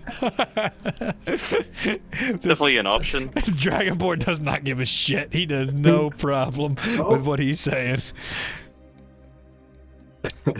Just damage control for Jacques. Jacques, you said you're the kid, though, right? Yes, his name's Jackie. Jackie? Yes. Is that his full name? I called Jackie? him Little Jackie. And he, my family name is the Willowlights. Willowlights. Yes. Okay. Yes. Does that name ring any bells? No. But his real name, which is, his mother insisted on, but I always liked. I'm always a bigger fan of nicknames and all that. But his real name is common, Jaqualdin. Jaqualdin? The Pirate King? Excuse me? It's come full circle. We found his dad. Yeah, Jaqualdin is a very famous pirate king who was affiliated with the Chosen, and you wouldn't understand any of that, but Not my Jackie! No! He's an innocent little boy! No! It was his birthday, and I told him I was going out for mutton, but I was getting his present! I was going out to get him his present! Everyone was an innocent little boy at one point, times do change. No! Impossible! Come on! What's the likelihood of that? That's ridiculous! There's gotta be many Jackies out there. Guess you've heard of the Pirate King, right? Yeah, I fucking ran into him many times. He's a real son of a bitch. Half elf and all that shit. There's more than one half elf Jack Walden out there. Just like, what do you mean, king of the pirates? No, not my son. He's the most infamous Jaqualdon. I mean, there could be other Jaqualdons out there. I don't know. We're humble people. Humble. I used to, do odd jobs and ends and little magic tricks for him. He loved those. What's the public knowledge about Jaqualdon? Do we know about his exploits, or is it like his shit is so wildly right? exaggerated? Yeah. Some of it isn't, but that's just because he was in the circles with the Chosen. But this man has been around, able to say whatever he wants, unchallenged, for the better part of 355 years. Jesus Christ? You have no idea what is fact or fiction. You all can make intelligence checks to try and piece something together if you would like. Can I make a history check instead? Yeah, sure. You lived through it. Oof. Oof, indeed. 12. Okay. Everybody can make a history check. 3. 3? 3. You imbeciles! Yeah. Yeah, that's how I feel. Yeah, the guy that we met that's responsible for this whole situation. Yeah, I was gonna get to that. What'd you get, Ganu? 9. What did Faith get? I'm looking for a comparable roll to roll for her, but no, that's not going to be. So All right, don't worry 7 about for it. Don't worry about it. That's all right. Anyway, so you guys just never get to find all the fun stuff. I told you, campaign 2, not helping you anymore. There we go. So you see him like, what? No. You must be mistaken. My son was an honor student. Well, Got a bumper sticker? What is that? No, don't worry about it. I mean, truth be told, to be in this entire situation was kind of the Dread Pirates' not fault, but he had offered up a prize for a special diamond deep beneath Shia. Ashaya. I don't know how. I mean, you told me about a pirate. I didn't know his name happened to be the same as my dear Jackie's name, but that is again pure coincidence. A diamond. Doesn't make any sense. Is it just a That's greedy the only pirate? Jaqualdon anyone knows. That's a common name. now that you say it, the diamond was also, associated with Bologna, who, obviously there's some kind of connection there, no? So who's Bologna? I don't think he has any knowledge of our history at all. Well, I'm Have to- telling you, yeah, but I have to give him a history lesson. The Dragonborn You can do is it. fucking loving his ignorance. He is like, people have come up to him like multiple times and he's shoved them away like, no, this is for me right now. Like, I need to hear He's this. just drinking this in, like. He's like, oh, this guy doesn't know shit.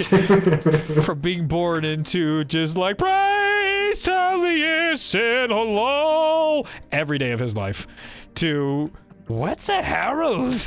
It's like, oh yes, my freedom. I can die happy now. Some person doesn't know about my idiot fucking cousins' escapades. Using the term loosely cousins, not actual blood related. Yeah. sure, I don't really remember everything very well. I don't. If you can describe it to him, that might take a while, but we. Oh, that would take forever. It's not necessary, because I think... I appreciate your goodwill to think I'm of importance, of stat significance to be part of that whole world. Well, I mean, to be honest, though, Jacques, I think it would at least be beneficial for you to understand the current events of the world. Sure, I mean... if for nothing else than your own to reorientate knowledge. me when I get home. And Yeah. I bet my son is a wonderful entrepreneur inside the city of Clovis now. I'm sure, yes. Maybe making Sure he's- shoes or clockwork devices. He was always much smarter than me. He always loved loved my little tricks, and he said he was going to go to college someday and all that. I hope he did. I'm sure he's just swimming in the cash right now. I don't care about the cash. I just care about my son following what he ever made him happy.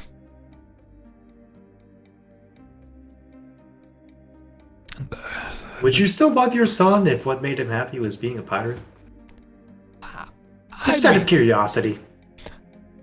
I mean, what kind of pirating are we talking about here? The show up places, take people's stuff kind. I mean, I'd still love my son. Would I have some discussions with him about the moral efficacy of what he's doing? Yes, I would definitely have that conversation, but it's my son. And if he's without his mother and without me for so long, I can only imagine what he thinks of me. He probably thinks I have abandoned him, which I would not blame him for. Maybe it is best that I don't return to this new world. Well, don't say that now, Jacques. I mean, you have your whole, rest of your life ahead of you. Oh, You well, always reforge the connection and make a new path. I don't even know how old he is. I mean, he must be closing in on 400. He's almost older than me then at this point. Could you imagine your son being older than you? Oh, what a thought. What a thought about that witch. Well, how much longer a journey do we have, Gesh? Oh, about a day. And you lot will have your time in the sun. You'll be in port and everything will be dandy. So that's good. I'm actually going to miss this group now, especially you, Jacques. You can stay as long as you want on my ship.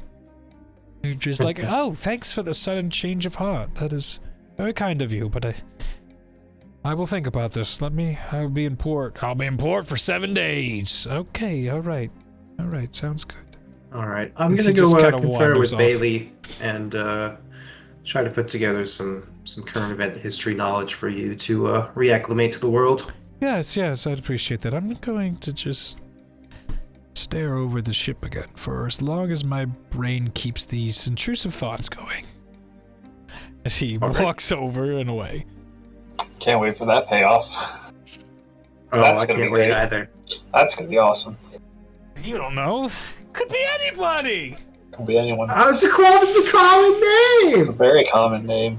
Based on my knowledge of Yeah. Elvish culture, Yeah. I speak Elvish. You do. Is it actually a common name? Hasn't been a common name in over 300 plus years. That's for goddamn sure. Yeah.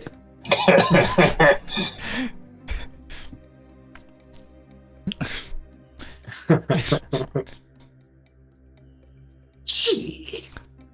One of these things I was kept harping on, I'm like, very strange how we're almost 24 hours into this and this hasn't come up whatsoever.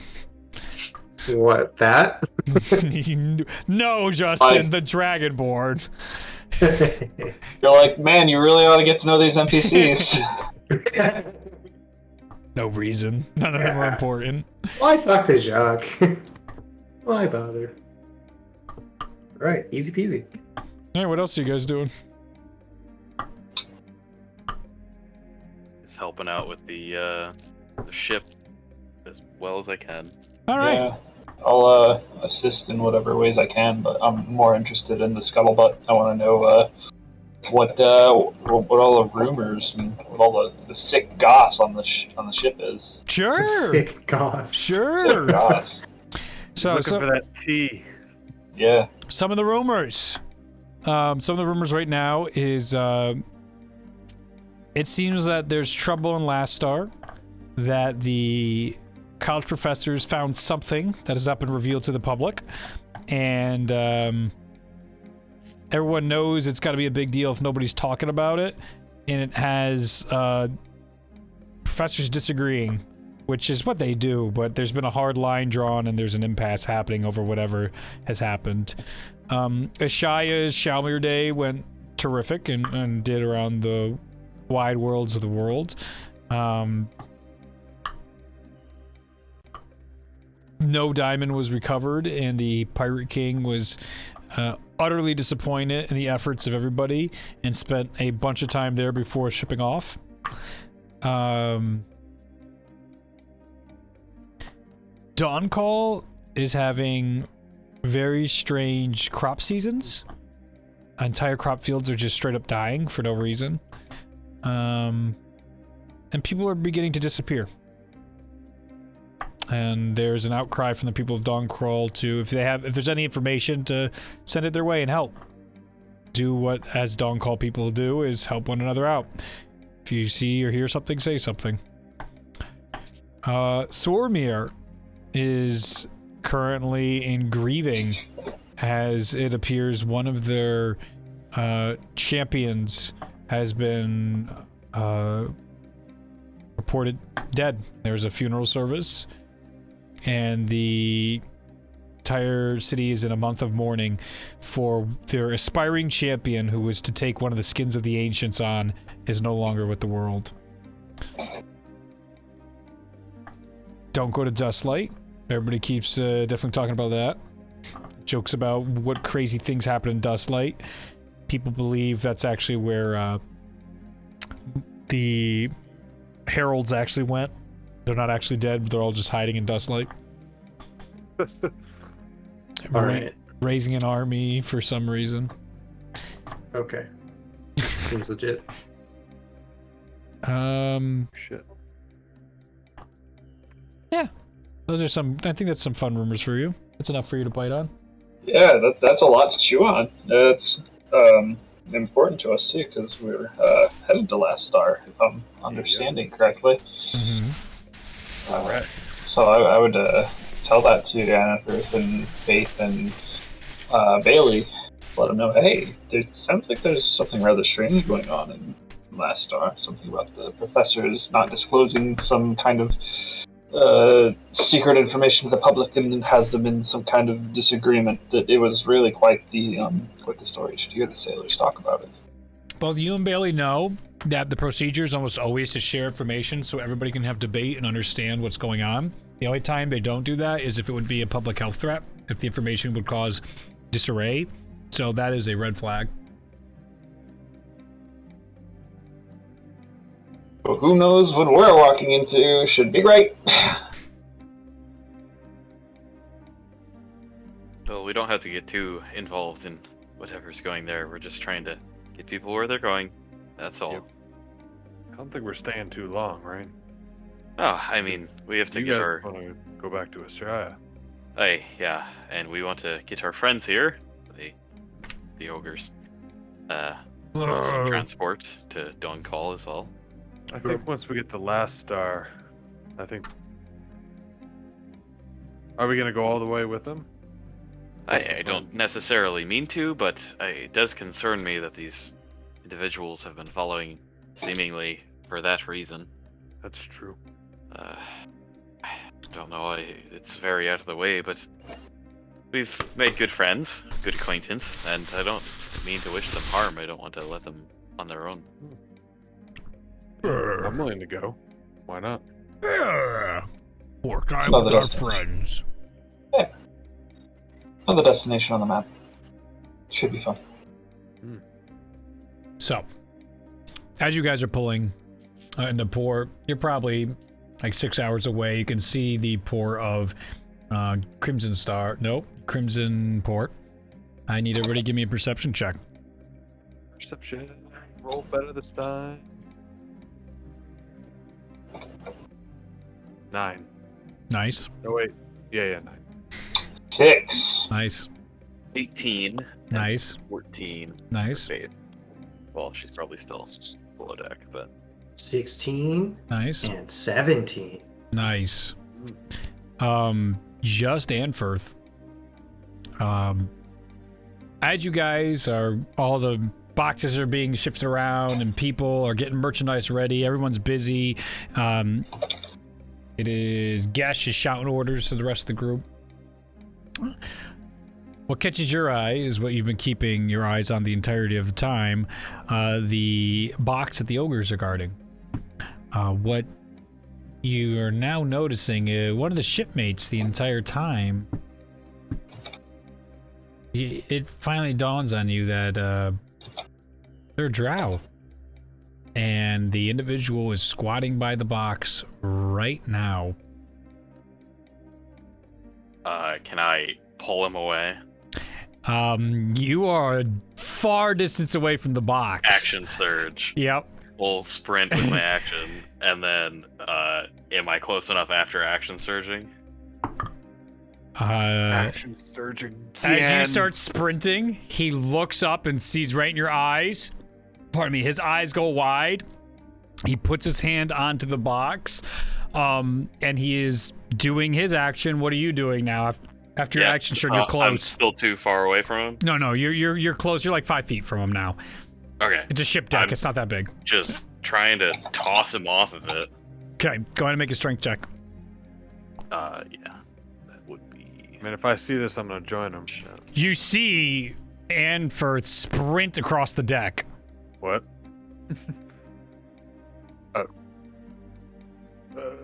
Nope.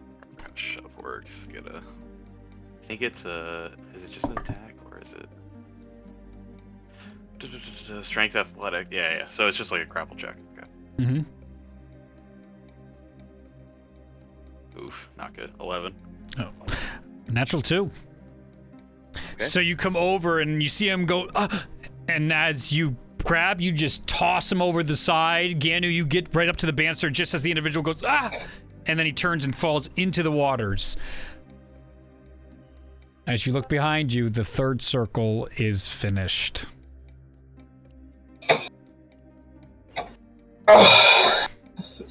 Call everybody over. Open the box. Look at it. As you're looking at it, you see on the 4 corners, each of the nails are risen up out of the box.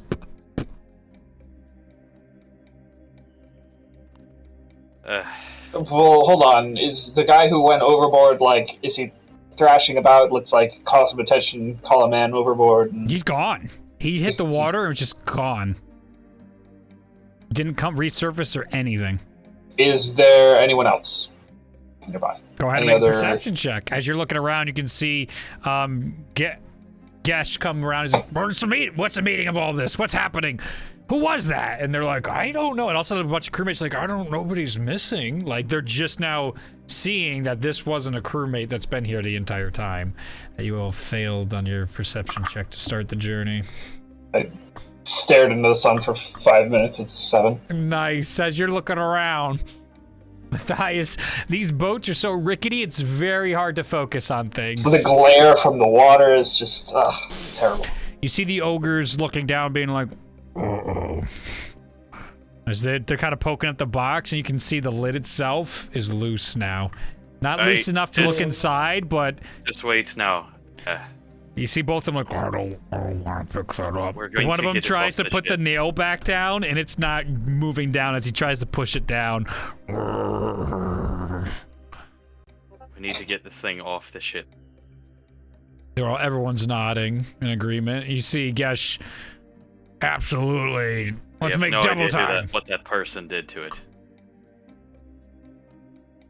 You guys sail into the docks at Crimson Port. As soon as you hit the docks, Gesh gets off, and he does all the mingling immediately to try and distract as well, because he doesn't want to explain shit about this box, as how heavy it is.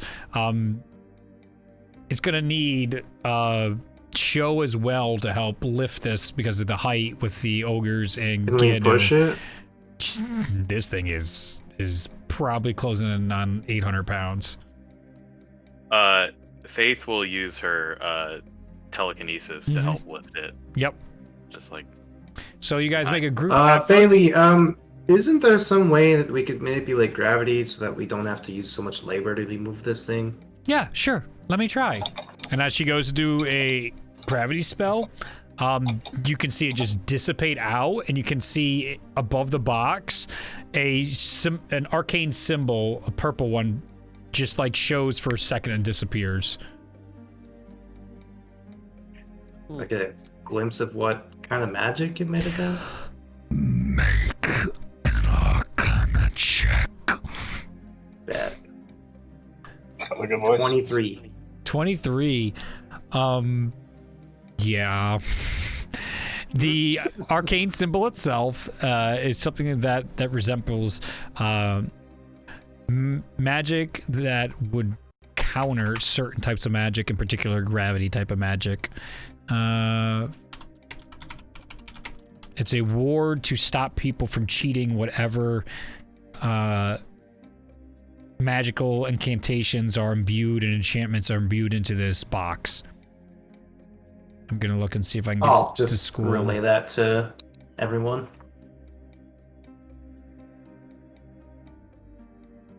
I mean, now that it's open, don't we want to like see what's in there? Just to take a peek. I Do just you not wanna- on the ship. Not on the ship. Not Yeah, here. yeah, no. If we can get somewhere secluded. If you want to look in, by all means. Oh, just Nothing to stop you. enchantment. Just enchantment. No, Is the the enchantment.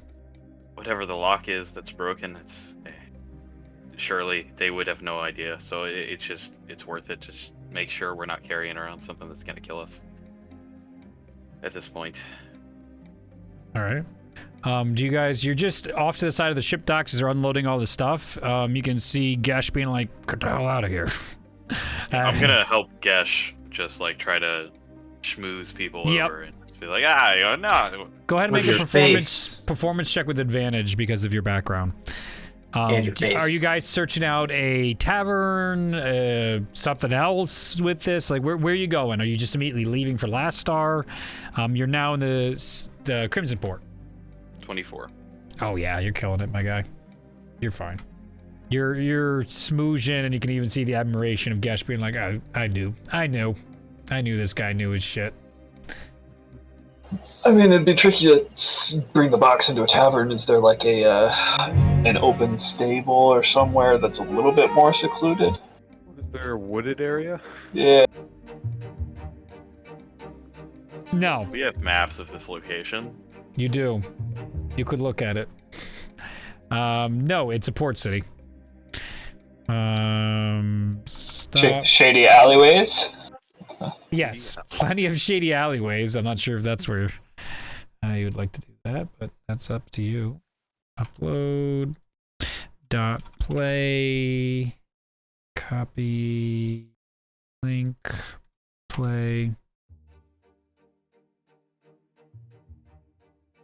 This is just the city music.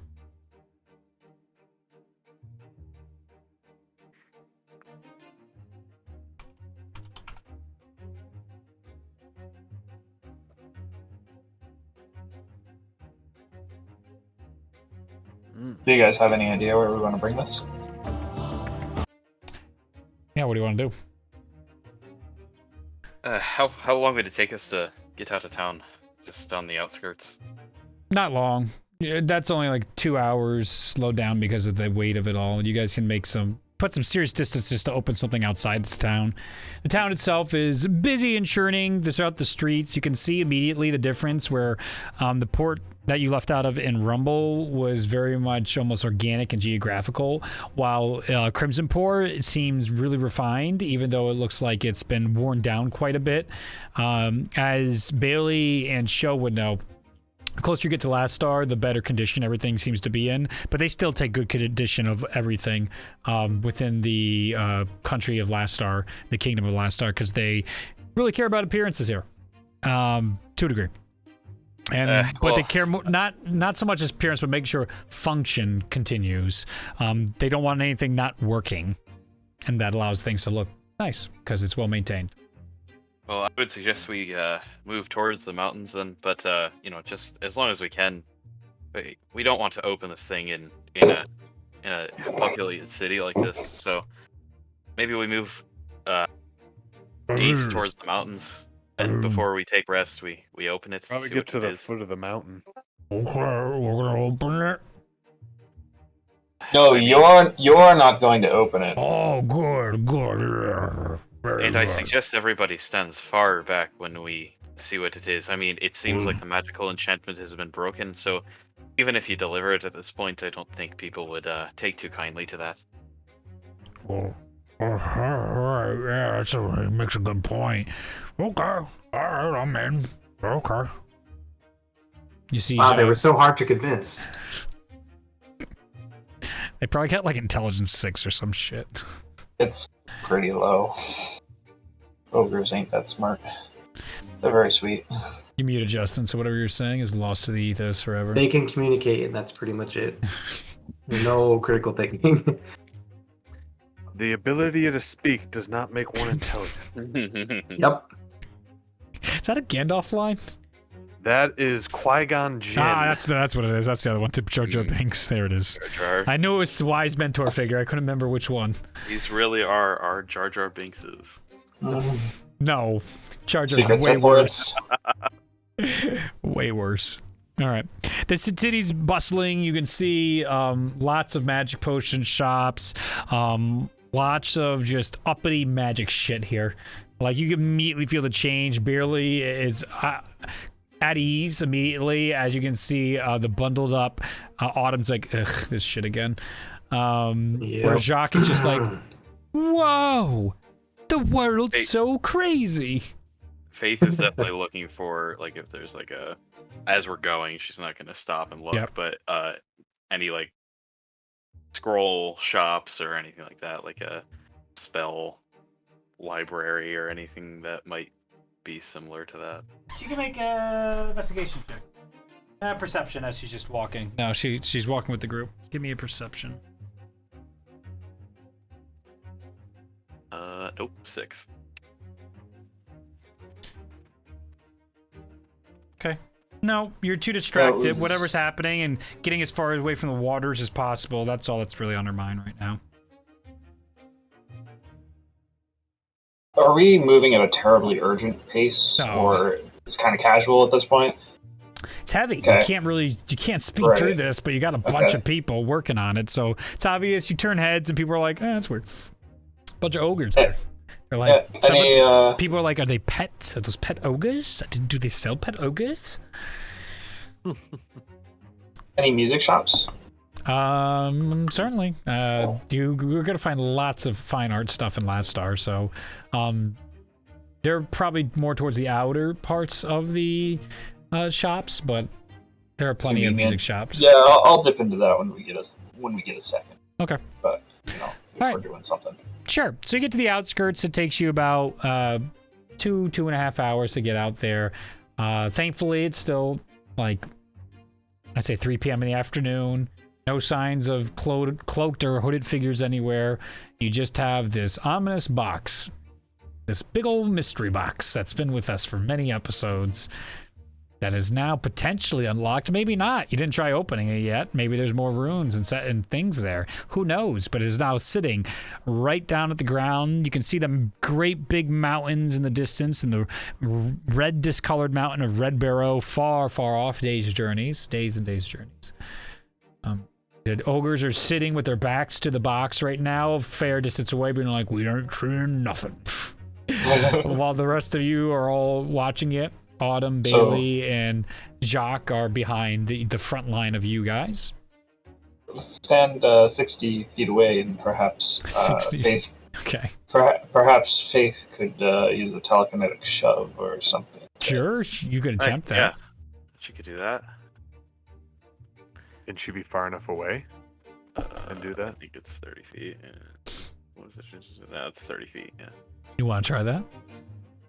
We should give her a little protection just in case. I certainly. Reed's like, y'all think this is a freaking nuclear bomb or something. Sure, treat it like a bomb. I love it. While we're walking away from the city, though, yeah. Annifrith's really interested in the red mountain. It's like, why the fuck is that red? Yeah. She's gonna have to show. You know anything about that? Why? I mean, it doesn't look like any of the other things around. It seems to be. Do you want to make a history check, show? Prominent. Well, it's a very famous story inside Last Star. The Great Red Barrow Mountain is basically TLDR, a very long rivalry between wizarding siblings, one of which finally got so fed up that they weren't accepted for their artistic behaviors. They ended up changing an entire mountain red just to prove their prowess in magic and the beauty in art. and they then dedicated their lives to carving into Red Barrow all sorts of the greatest artistic masterpieces of their time, and painting, and all sorts of painters and enchanters and geomancers from all around the world came to see the great story of Red Barrow. Or at least that's how the story goes. Yeah, that's how the story goes. I mean, it's a bit underwhelming, interlaced with petty squabbles and. You've been there. Have I been there? Once or twice on a field trip. I think something I'd be interested to see. It's cool. Definitely worth the visit the first time. Loses its luster after the second or third time. Okay. Yeah, I don't know. I already miss certain things about the peaks. It's very natural. It's very man-made wonder, if you will. Right, yeah, makes sense. Plus, if you know the story, it's a bit, I don't know, heady. A lot of graffiti at the bottom, a lot of dicks. So when we get eventually to the point where we are going to try to open this thing, Enverth's gonna sit in front of Faith with his shield up. Yeah. Whatever comes. You guys are adorable. Like, what is this? Is this like metagaming or is this just? Well, I don't know. Like, I really just think something's gonna fucking blow up. And I love it. I don't want my sister to be in the line of fire. Line of fire there. All right. I'm a little Canadian. Do you want an extra barrier, or do you think you got it? If you have something, I mean, sure. Well, I mean, I could just turn into a bear and just stand there all big like. Works for me. Okay. I turn into a bear. You wild shape into a bear. I could cast shield. I don't know if it'll actually shield you, but as the blast goes off, I could do that, and maybe it'll divert some of the blow. Well, I think we should hold off on that. I don't know if this is actually going to do anything. Who knows, right? I can do it at a moment's notice. I'm not going to prep it. All right. Perfect. Thank you. Mm-hmm. Faith, go ahead then. Okay. Actually, better idea. If it's elemental, I'll absorb it. Okay. So Faith goes and uses her telekinetic power, and as she does it, you can see a similar symbol again form above the box, preventing a telekinetic shove of opening the box. I just start walking up as the bear.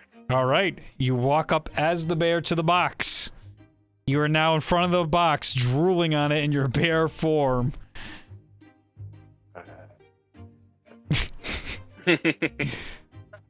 And Chet, I just move it with my teeth. All right. We should relatively. I mean, I'm a bear, but I'll try to not be too rough with it. All right. We'll wait for Zach to come back. So how's your day going? Good. I mean, it's great until we have to wait for Zach to come back. Yeah, right? Who knows what's gonna happen? What the hell? No, I mean it's just It's all just this a plot suspense. point, yeah. It's all this suspense. You want to have everybody here at the same time. Yeah, we have to be here to roll new characters all together. No, That's right. Stop. You guys are always fucking doom and gloom. Oh my god, you guys. You guys. It's just gonna be a bunch of party streamers. No, it's the snake in a can, except it's a snake in the box. Oh, multiple snakes in a box, and then they're boing. Except they use lead for the springs instead of steel, so it's Yeah. really heavy. It's literally a block of lead. It's a monolith stone with carvings on it. Like really important carvings. I don't know. This is great. That's it. Guess my shit right before it happens. That's always my favorite thing, when someone undermines exactly what's inside the box seconds before. It's a Barrett 50 cal. Congrats, What guys! You're in, baby. The bear Oh, my takes out a God. Barrett 50 cal. This is mine now. Hey guys, I've got a plus 50 to attack, plus 700 to attack damage. and I have hemorrhaging shots, and I have this thing called blow their fucking brains apart. It's a perk. So.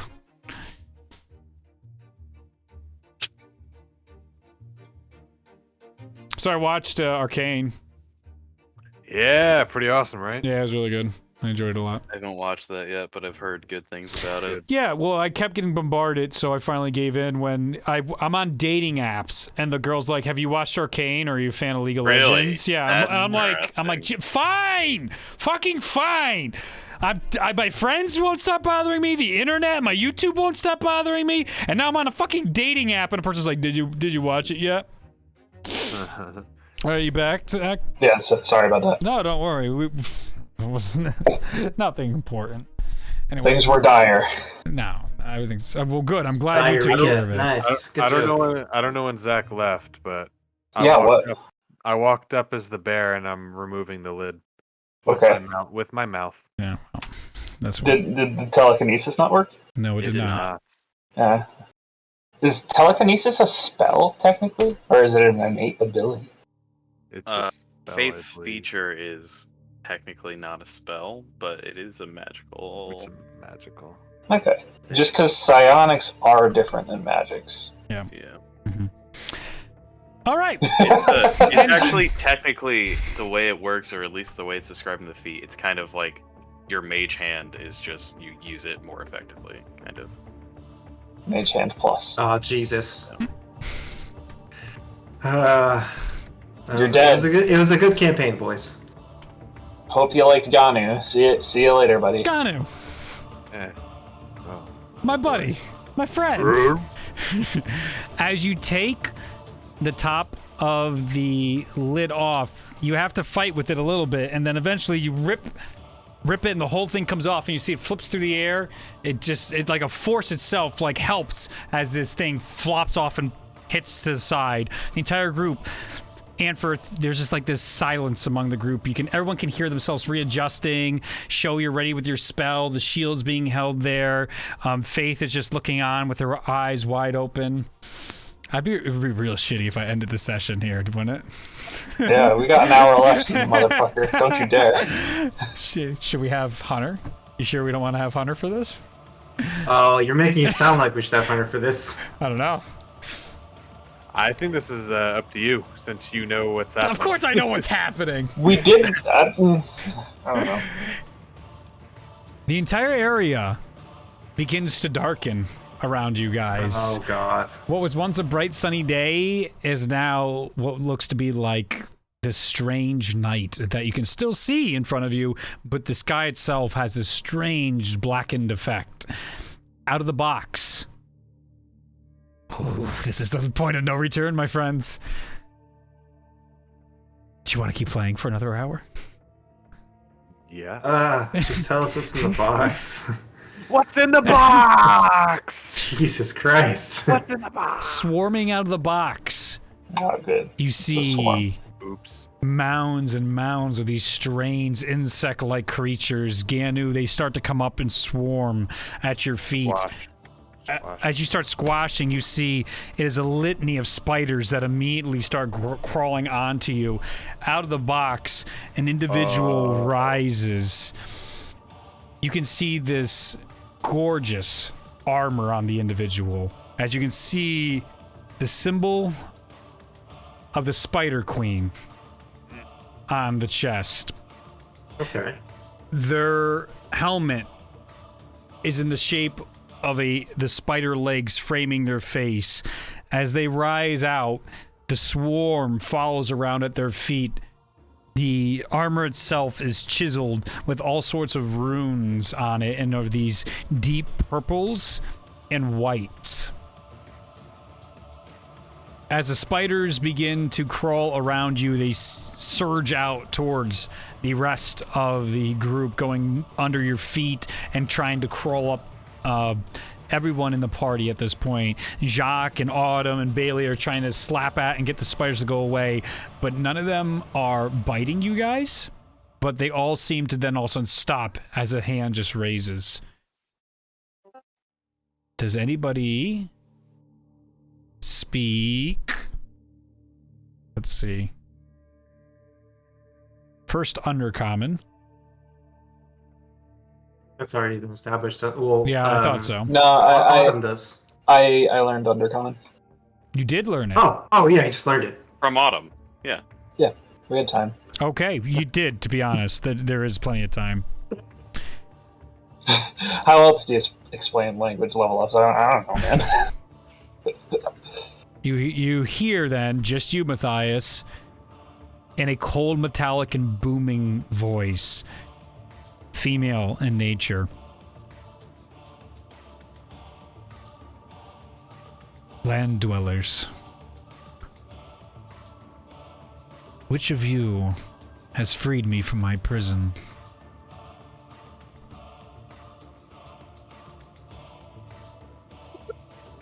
Well, I believe that would be the gentleman who is currently a bear.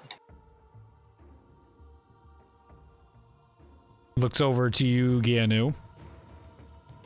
Walks over as the swarm follows behind her and begins to form like an entire archway of spiders all the way up behind her, stopping anything that might attack from behind. It almost looks like a really fancy, almost like a window that would be following, like a mosaic window, but it's all spiders in a swarm behind her.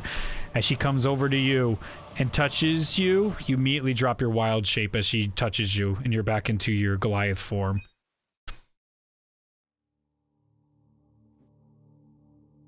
Matthias, you hear,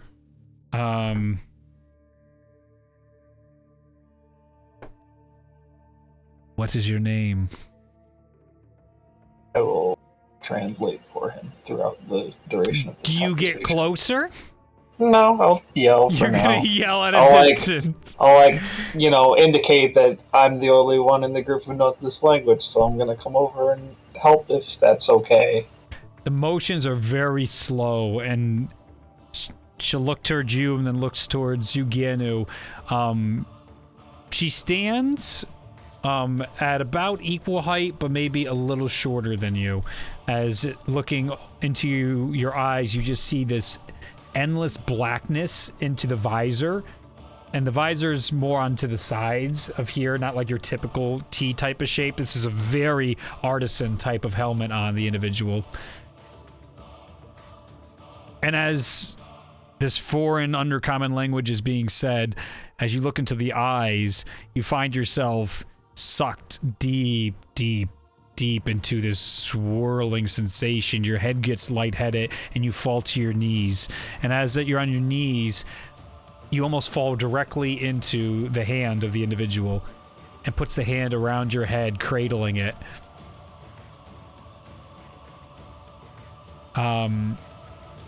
Matthias then tells you, she asks you what your name is. Yanu.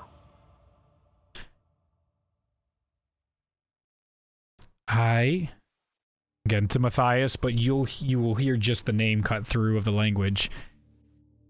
I am Ryza Doret, champion of Loth. You freed me from my prison.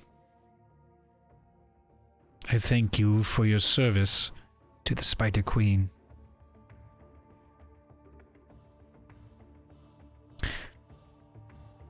She then goes to her gauntlet and removes a stone and drops it into your hand. And she looks to the rest of the group and she goes, "Blessed moonlights," and begins to walk away from the group, spiders following. As she's walking past the box, she just puts her hand out, and the entire box just, like, if you see a force, like of wind go out, and the entire box just disintegrates and blows into 100 different directions. It's not sand. It's like the entire thing is there in 1 second and then just gone in another, with just wind spiraling out all in different directions. And she is walking towards the mountains of Red Barrow. in the direction where- of Last Star. Is that where we're going? It is certainly in the same direction. Any way we could not go that way? Yeah, you could go the long way around. Take a Y'all month or two. want to go a different way?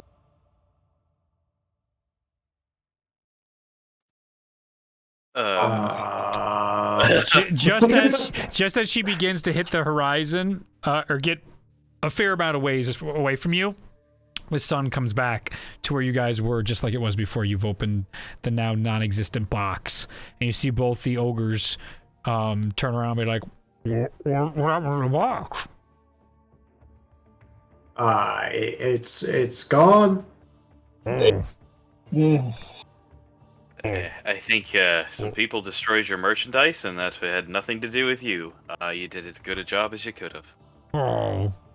I think you Okay. should probably head towards whichever way home is, as long as home is not in that direction, pointing to where. Okay. Anywhere but there. Home's in Swordmere, right? Yeah. Alright. Maybe you can find a ship or something. I don't know. Here. And I'll hand them 50 gold. Oh. That's kind of you. Thank you, Ansel. I'm sorry that we couldn't help you through your path, but I fear that the same thing would have happened to you if you went on your way, so I don't want to take fault for it, but I do feel that I am responsible for getting you home, so please make good use of it. And don't trust too many people. No. Most people will not give you as much forgiveness as we have. Only you people. But if Right. you're looking for us, just you know our names, so you could ask around. I don't know how quickly you could find us, but Right. Oh, wonderful meeting all of you. The other one goes, yeah.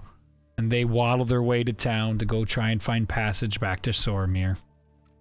Not to rush things, but does anyone have a way to get a message to that city very, very quickly?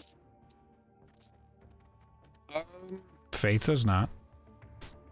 Adrelix, could he potentially fly? I could possibly do something here. I don't know how fast it will be. Yeah, I mean, you could fly, but Also, what is that gem? Here, take a look while I do something.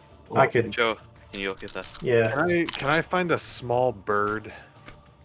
A what? A small bird. How dare you fucking ask something like that to me? Yeah, okay. Yeah. Give me 10 minutes. You have to go in a different direction than the spiders that are eating everything in their way. As you now notice, everywhere the individual walks, all the plant life is dying around them. You also now that you have a second to realize what the fuck was going on, all those spiders were waiting for the command to bite into you. So at any moment, you guys were about to get hit with many, many deadly venom stings of whatever the hell that bullshit was out of the box. Well, now we know what was in the box. We do. Success. Ganu, I don't want to press this too hard, but I did win the bet. There was some sort of body in there. That's true. It's a 75 gold pot, I believe. I'm we keeping put the gold on that. Doomsday music for a little longer. I'm enjoying the camaraderie. So should I just take the 75 gold pot? That's great. Everybody who contributed gives 25. Yeah. Is that how much we put Who down? contributed? Yeah. I don't even remember. Sante's dead, so it doesn't matter, right? Nah. Yeah, I don't remember. Or Oh. no, Ganu didn't actually. It Yeah. was, I think it was just it me and was Dante. Matthias and Dante. Right. Yeah. Oh, Yeah, right. yeah, Oh, well, Dante's dead, so. Yeah. That's He it. got We got- his money anyway. That's I'll right. hand you my 25 gold. You can get Dante's from his cold, dead corpse. I think Clay has that right now. um, Oh, Little yeah, was bird. Clay with us for this whole thing? perhaps No. the, He left you guys. He's still at the Basalt Peaks. That's great. Yeah. we, Glad you we didn't have to really see that. Yeah. we really do have to warn this city. Do we? Working on it. Give me a nature check to go get the birds. Okay. They're pretty riled up at whatever the hell you guys just unleashed. I mean, do you think if we just run back to the city we just came from, the Cinder Port, they'd have some way to Crimson Port. contact Last Star? Crimson Port. Oh, definitely. How far out are we from there? 2.5 hours, but that was with the heavy box. You're probably like an hour on. If I am faster than the average bear, I could probably make there in half hour, 45 minutes. Faster than the average bear, did you just say? I can run 75 feet of movement without taking full sprint. I don't know how you rule full sprint turns. I do. So. Remember I said that if you're in a straight line, it's 4. I use that four rule. Yep, 4 times. So yeah, your speed. I can go 100 feet per second, or 100 feet 6 seconds. 100 feet a second. 100 feet a second. Oh, I'm Lightning McQueen. We take brain damage. We're running too fast. You break the sound barrier, Yep. dealing 200 thunder damage to everyone nearby. I am the Flash now. Sure, you can run into town. Does anyone have any magic that can boost me? Nope. Okay, I'm just going to take off running and Okay. try and find somebody that can get a message there faster. Well, this jackass is running for 35 to 45 minutes. What else are you doing? I'll have and 12 for nature. Yeah, I mean, like, it's going to take you like 20 minutes to get a bird because of just how distressed everything is. But you start seeing, like, Ganu going into his, I'm like, already natural halfway stuff. there. Like, this, you have one halfling sprinting towards a town. You have Ganu being like, with his staff and shit, walking towards birds on the side of the forest. You can see, I'm like casting a spell on it. yeah, I know, but you still got to find a bird first. Yeah. I'm just doing a ritual with the gem and brushing the owl bear feather over top the pearl that I got, and then interlacing that with the gem.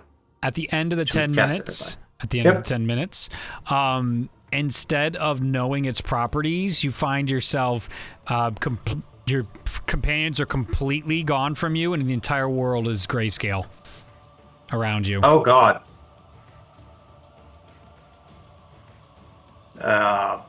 Do I hear anything? Yeah, you can hear the faintest sounds of cries. What kind of cries are they? Sound painful. Oh.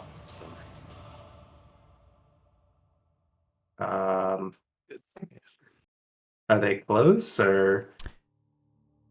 It sounds like they're everywhere. Pretty far away, though. It's like a nice ambience to the wind you now feel. As you look back towards the mountain range, you see a majority of the mountain range itself is all broken up and destroyed or opened. It's not the solid mountain range you're used to. Red Barrow itself looks like an extremely thin peak. Looking back to the town, there is no town behind you. Okay.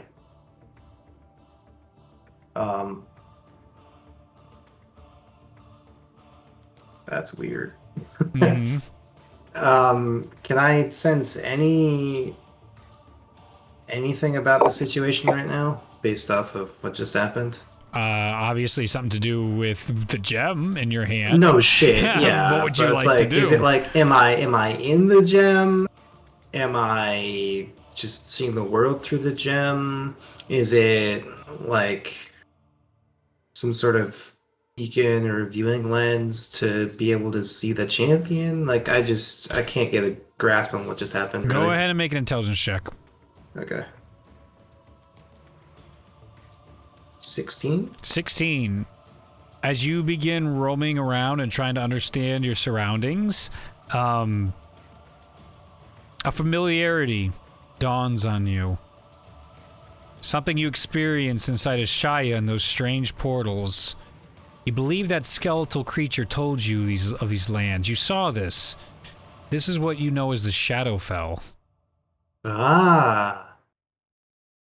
So I'm in the Shadowfell. You are. It's like a teleportation gem. Maybe. To that plane. You're in potentially. it. You're in it, yeah. Do I still have the gem? Yeah, it's in your hand. What happens if I touch it or try to focus on it? Go ahead and make an Arcana check. 24. As you're flipping it around your hands, you can feel like a strange warmth to it. As you look deep into the center of the gem, you can see like these swooshing motions, and then just at the as you get sucked into it, you start to see little red dots. 1, 2, 3, 4, 5, 6, 7, 8. And then it's clear as day now that those are the red eyes of a spider. And as that shocks you out, you find yourself back in the realm of Zenya. And all your friends are still, finally, Ganu's got a bird on his finger. You can now see the city behind you again, and Matthias on the horizon running. I was reading the spell, and I actually can't use it for this scenario because I have to have been to the place. The bird gets onto your finger, and you speak to it, and the bird's like, meh. And you're like, eh. The bird's like, yeah. And you're like, eh. The bird flies away. I guess that's not. It's like kind of in shock, just staring at the gem.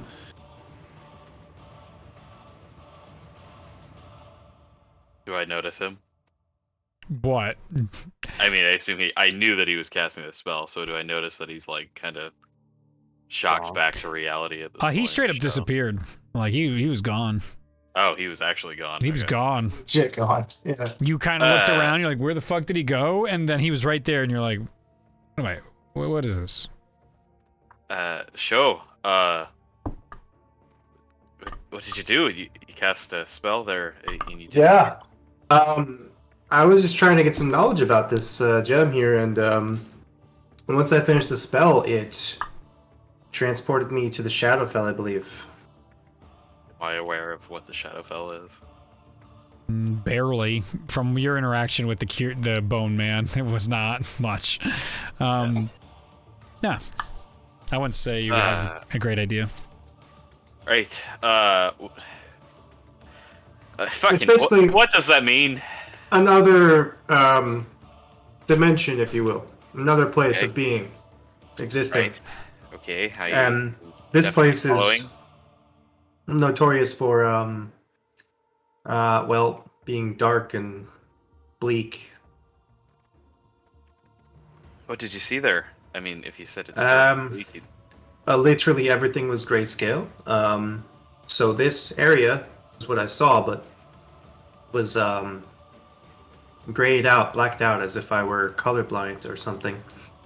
And then I can hear cries, screams all over. Aye. And the mountain range was much thinner than what I see there. It seemed like she, I assume, that she gave this thing to Ganu as some kind of boon, but the way you're describing it, it sounds nothing but negative.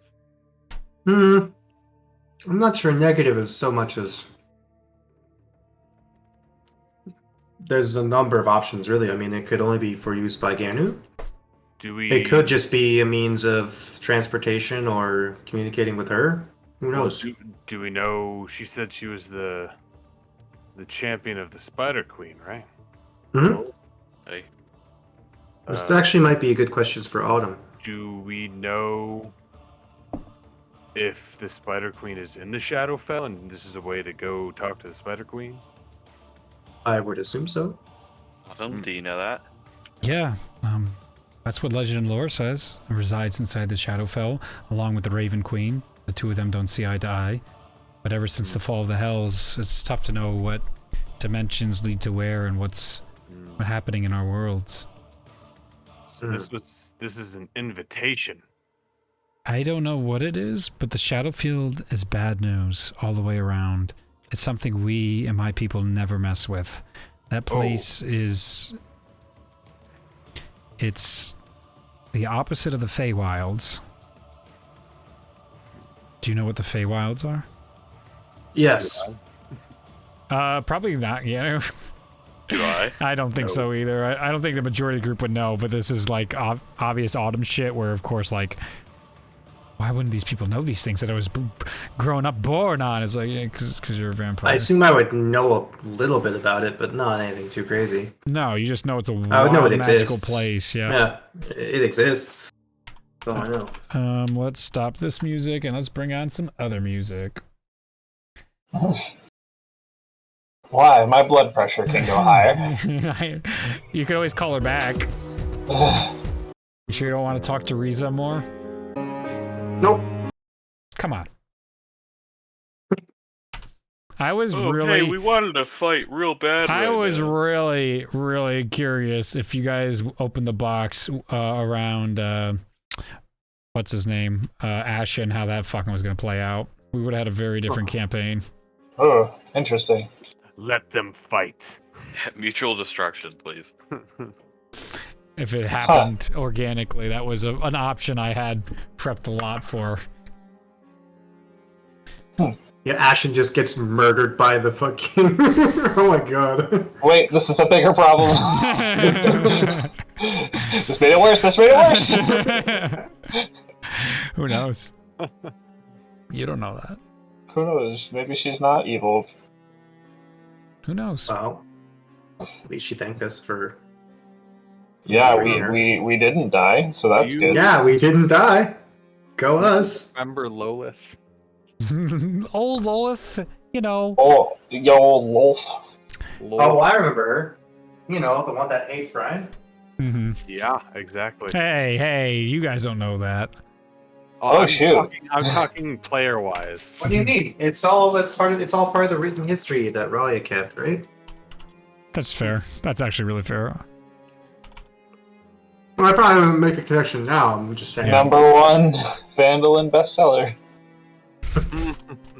The trials and tribulations of Tarrington John Darrington, a real patient or this one. Yeah. I haven't watched Critical Role in like 5 weeks. I'm behind too. Yeah, I'll catch up. I with just it. caught up. Oh yeah. Well, I have like 2 minutes left. I Is think. Travis back yet? Not yet. Oh, I don't want to watch. Oh, Oh, they're really milking this. Anywho. What is the group doing? Oh yeah, you get into town. Am I almost there? Yeah, Okay, you're in town. so You're in town now, yes. I'm immediately looking for the either someplace that looks like it has a signal fire or someplace that looks extremely magical. Oh, there's tons of magical shops, and there's one that stands out to you in particular. It's like at the center of the town in another magical emporium. Okay, I go in and ask for the curator and tell him it's of the utmost importance. As soon as you get in first, though, you see the individual being like, "Welcome to the Crimson No Emporium." time! I don't have time right now. Oh, Something wow, of grave so- importance. You need to understand. We need to get a message to Red Barrel. Was it Last star, just Last Star? Barrow's the capital of the... Okay, we need to get a message to Last Star as soon as we can. Oh, Something. rude. We got a rude little sorry. halfling. Oof. We have a whole show, and you see all these people in, like, costumes and shit ready. Every time someone comes in, they do a thing, and they're like... I'm sure the show is lovely, but it can wait because Last Star may be heading to its destruction. There's a champion of Lolth heading that way. Are you alright, sir? No! I just saw a champion of Lolth crawl out of a box. There's no champion of Loaf, sir. I slap him. You need to trust me on this. I didn't know halflings could reach so high up, you little... All right. He goes into the back and see an individual come out, and they're wizardly robes. It's an older human, completely like bald center, but has some white on the sides. Big old nose. Comes out and is like, what's causing all the problems out here in my shop? Ryza Doleth, the champion of Lolth, was just released from a chamber that was held, she was in a box, and there was a bunch of hooded figures that were trying to release her, and they succeeded. She crawled out of the box and is now heading towards Last Star, leaving a wake of destruction in her path, and I can only imagine what awaits the city if she arrives there without any preparations made on their behalf. Out of my shop, you strange little man! Out! Out! Out! Out! Out! Out! You see other people start shooing you out. Crazy cult shit again. Who lets all these people into my shops, huh? Did you let them in? You didn't do the whole thing. Are you a fool? Get out! Would you care if all these people The entirety of Last Star could be gone, and it could be on your conscience if you just I've sent heard a it simple message. million What's the harm? times. What's the harm? Make a persuasion harm? check. Make a persuasion check. All right. I've heard this a million times from every drunkard that shows up on the side of my shops here.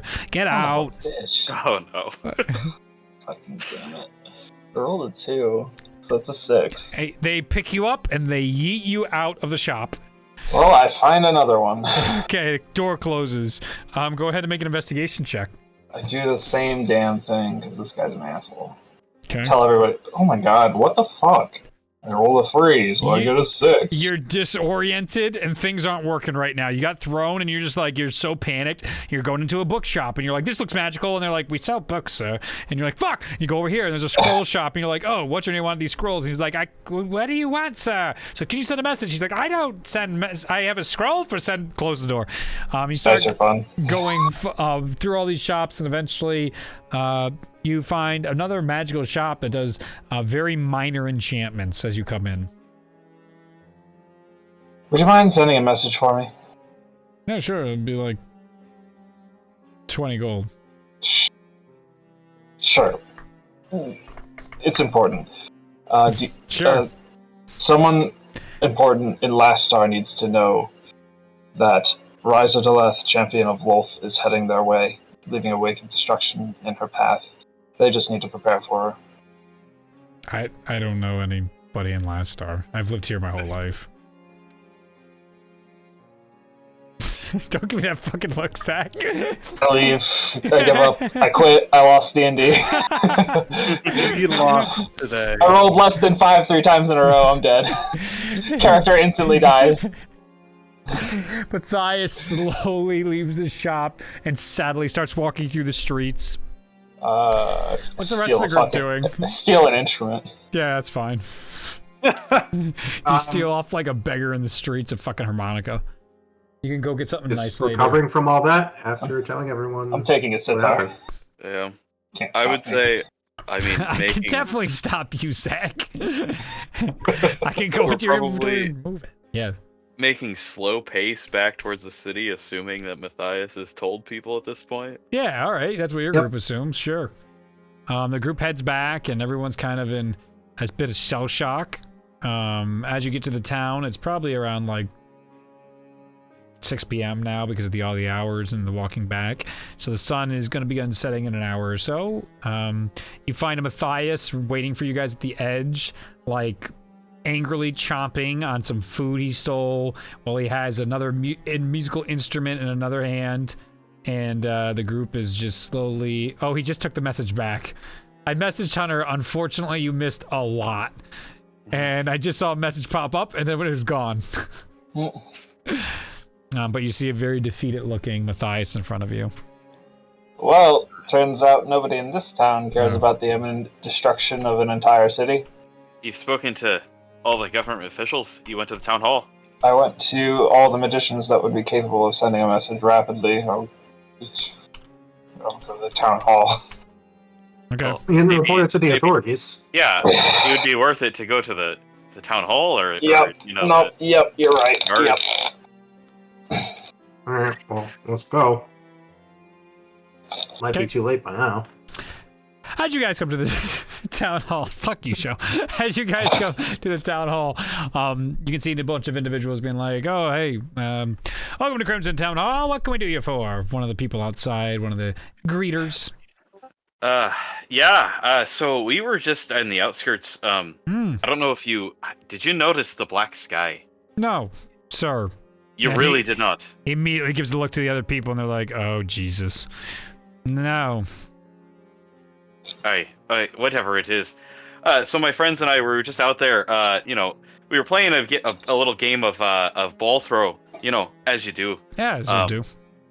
If you're familiar with that game, yeah, whatever. It's from Ashaya. Anyway, so we were playing ball throw, and we noticed this large spider bitch, whatever the hell she was, walking through, and she proclaimed her name and went towards. She said she was going towards Last Star. I don't know who the hell that is, and I don't want anything to do with any of this weird cult shit. None of that.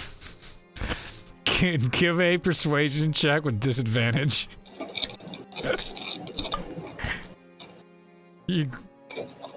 13. Okay. All right. Interesting. Could I get your names? As they take out a piece of paper and start, and we'll take down the information. Definitely. I mean, whatever it is, she said she was going that way. I don't want anything to do with it. Right. Okay. Concerned citizen, though, we do appreciate this. Come in. You go inside the hall, and it is a super uppity, well-maintained town hall where it has all sorts of laid out marble and floors and granite tops to everything. It's super nice. There's a big judge chair in the center as well. Pardon me, and symbols of last star throughout. People busily working away on all sorts of paperwork. It looks like, excuse me, a bureaucratic nightmare. And as you guys get motioned over to basically the equivalent of a police report, they start taking down everything. Yeah, it just seemed like she was destroying everything in her path, whatever it was, going towards Red Barrow and Last Star, obviously, from this direction. Okay. You know, I highly recommend sending out a scout just to, Oh, just to see absolutely. where she's going. We're going to do that immediately, actually, after as soon as you leave. Whether it's a crow or anything, you know. Sure. Just concerned, whatever it is. Yeah. No, we appreciate concerned citizens of no matter how small or big the problem sounds, and this sounds like a very big one. So we will definitely take care of this. As one of them goes over and you can see somebody put a bag on, and they go out back towards where the stable is to go see whatever it is that's being reported. They ask each of your names. Do you guys give all your names? My name's Jack. And Frith gives his name. Okay. Show. Okay. Keanu. Okay. Both Bailey and Show, I would say, would also know how to interact with these individuals, whether Show's reluctance is whatever. But Bailey does get to a point of using some customary, just vocabulary to sort of get this isn't crazy bullshit, but also thread the needle of this isn't crazy magic kids again, because crazy magic kids do so much crazy shit. They're so numb to this bullshit. And kind of gives a curious look at Bailey and goes, "Oh, okay. All right. Well, we have the scout checking for all of you, and we'll send a message over to one of our contacts in Last Star and see how this goes. Hopefully nothing of the sort happens, but they'll be prepared at the very least." Hey, maybe if it was just somebody trying to trick us, but it seemed very, very serious, so I just wanted to let you know. Illusion magic or not in these parts, it's still worth your while. I know people can be quite the tricksters. Well, we really appreciate you looking into it, and anything that's any more information that you need. I mean, we don't have too much. We really just saw her in passing, so. She was anything. covered in spiders. Yes, you did detail that. Were you listening? As the person looks over to Ganu, as you can already smell Bailey and Show blood in the water interactions with bureaucracy and Last Star. Yep. I'm just still shocked. Ah. Right. Good day. Take care. Ta-ta. As your group leaves, what are you guys now doing in town? I think we've done what we can, unfortunately. Yep, my conscience is soothed. Now it's on them. I wonder if we should maybe inform one of the headmasters at the college. Is there somebody that you can contact? I don't have the means to right now, but I certainly know people. And I do Good idea. too. I don't have the ability to send messages. That was something that is becoming very clear to me, how important. Yeah, the same. Well, maybe we could peruse. There's some shops here. Maybe they sell scrolls or something. I don't know. That's a great idea. Okay. And I think that's where we'll end tonight's session before we get too far gone without Hunter. He already missed a lot. Especially before we go to a scroll shop. Yeah. Be there for 5 Hey, hours. you missed a lot, but We're going to a we're scroll going shop. to the scroll shop. Yeah, you can let them know. So you finally figured out what's inside the box. Nice Not worth. job. It's a demon. Cool. I should have known once they had powerful magic on it that it was like, oh, we should probably just not care about this at all. Lord What's-His-Face is totally an asshole because he is intending that this would be released if he sent it with those 2 dumb fucks. Like, there's no way he's like, this is actually going to make it to its destination. Or it was a setup. Or he doesn't even know what's in the box. This is an elaborate ruse. What if he has no idea what's in the box? Could be. Too many options. So how far was their original journey? Because they went way off course. It was still like 6 months on foot. Oh, so Jesus yeah. Christ. That was going to happen. Sure hope nobody's looking for that box. It's gone. Man, dice just really were not my friend today. That's part of the Just game. Frickin'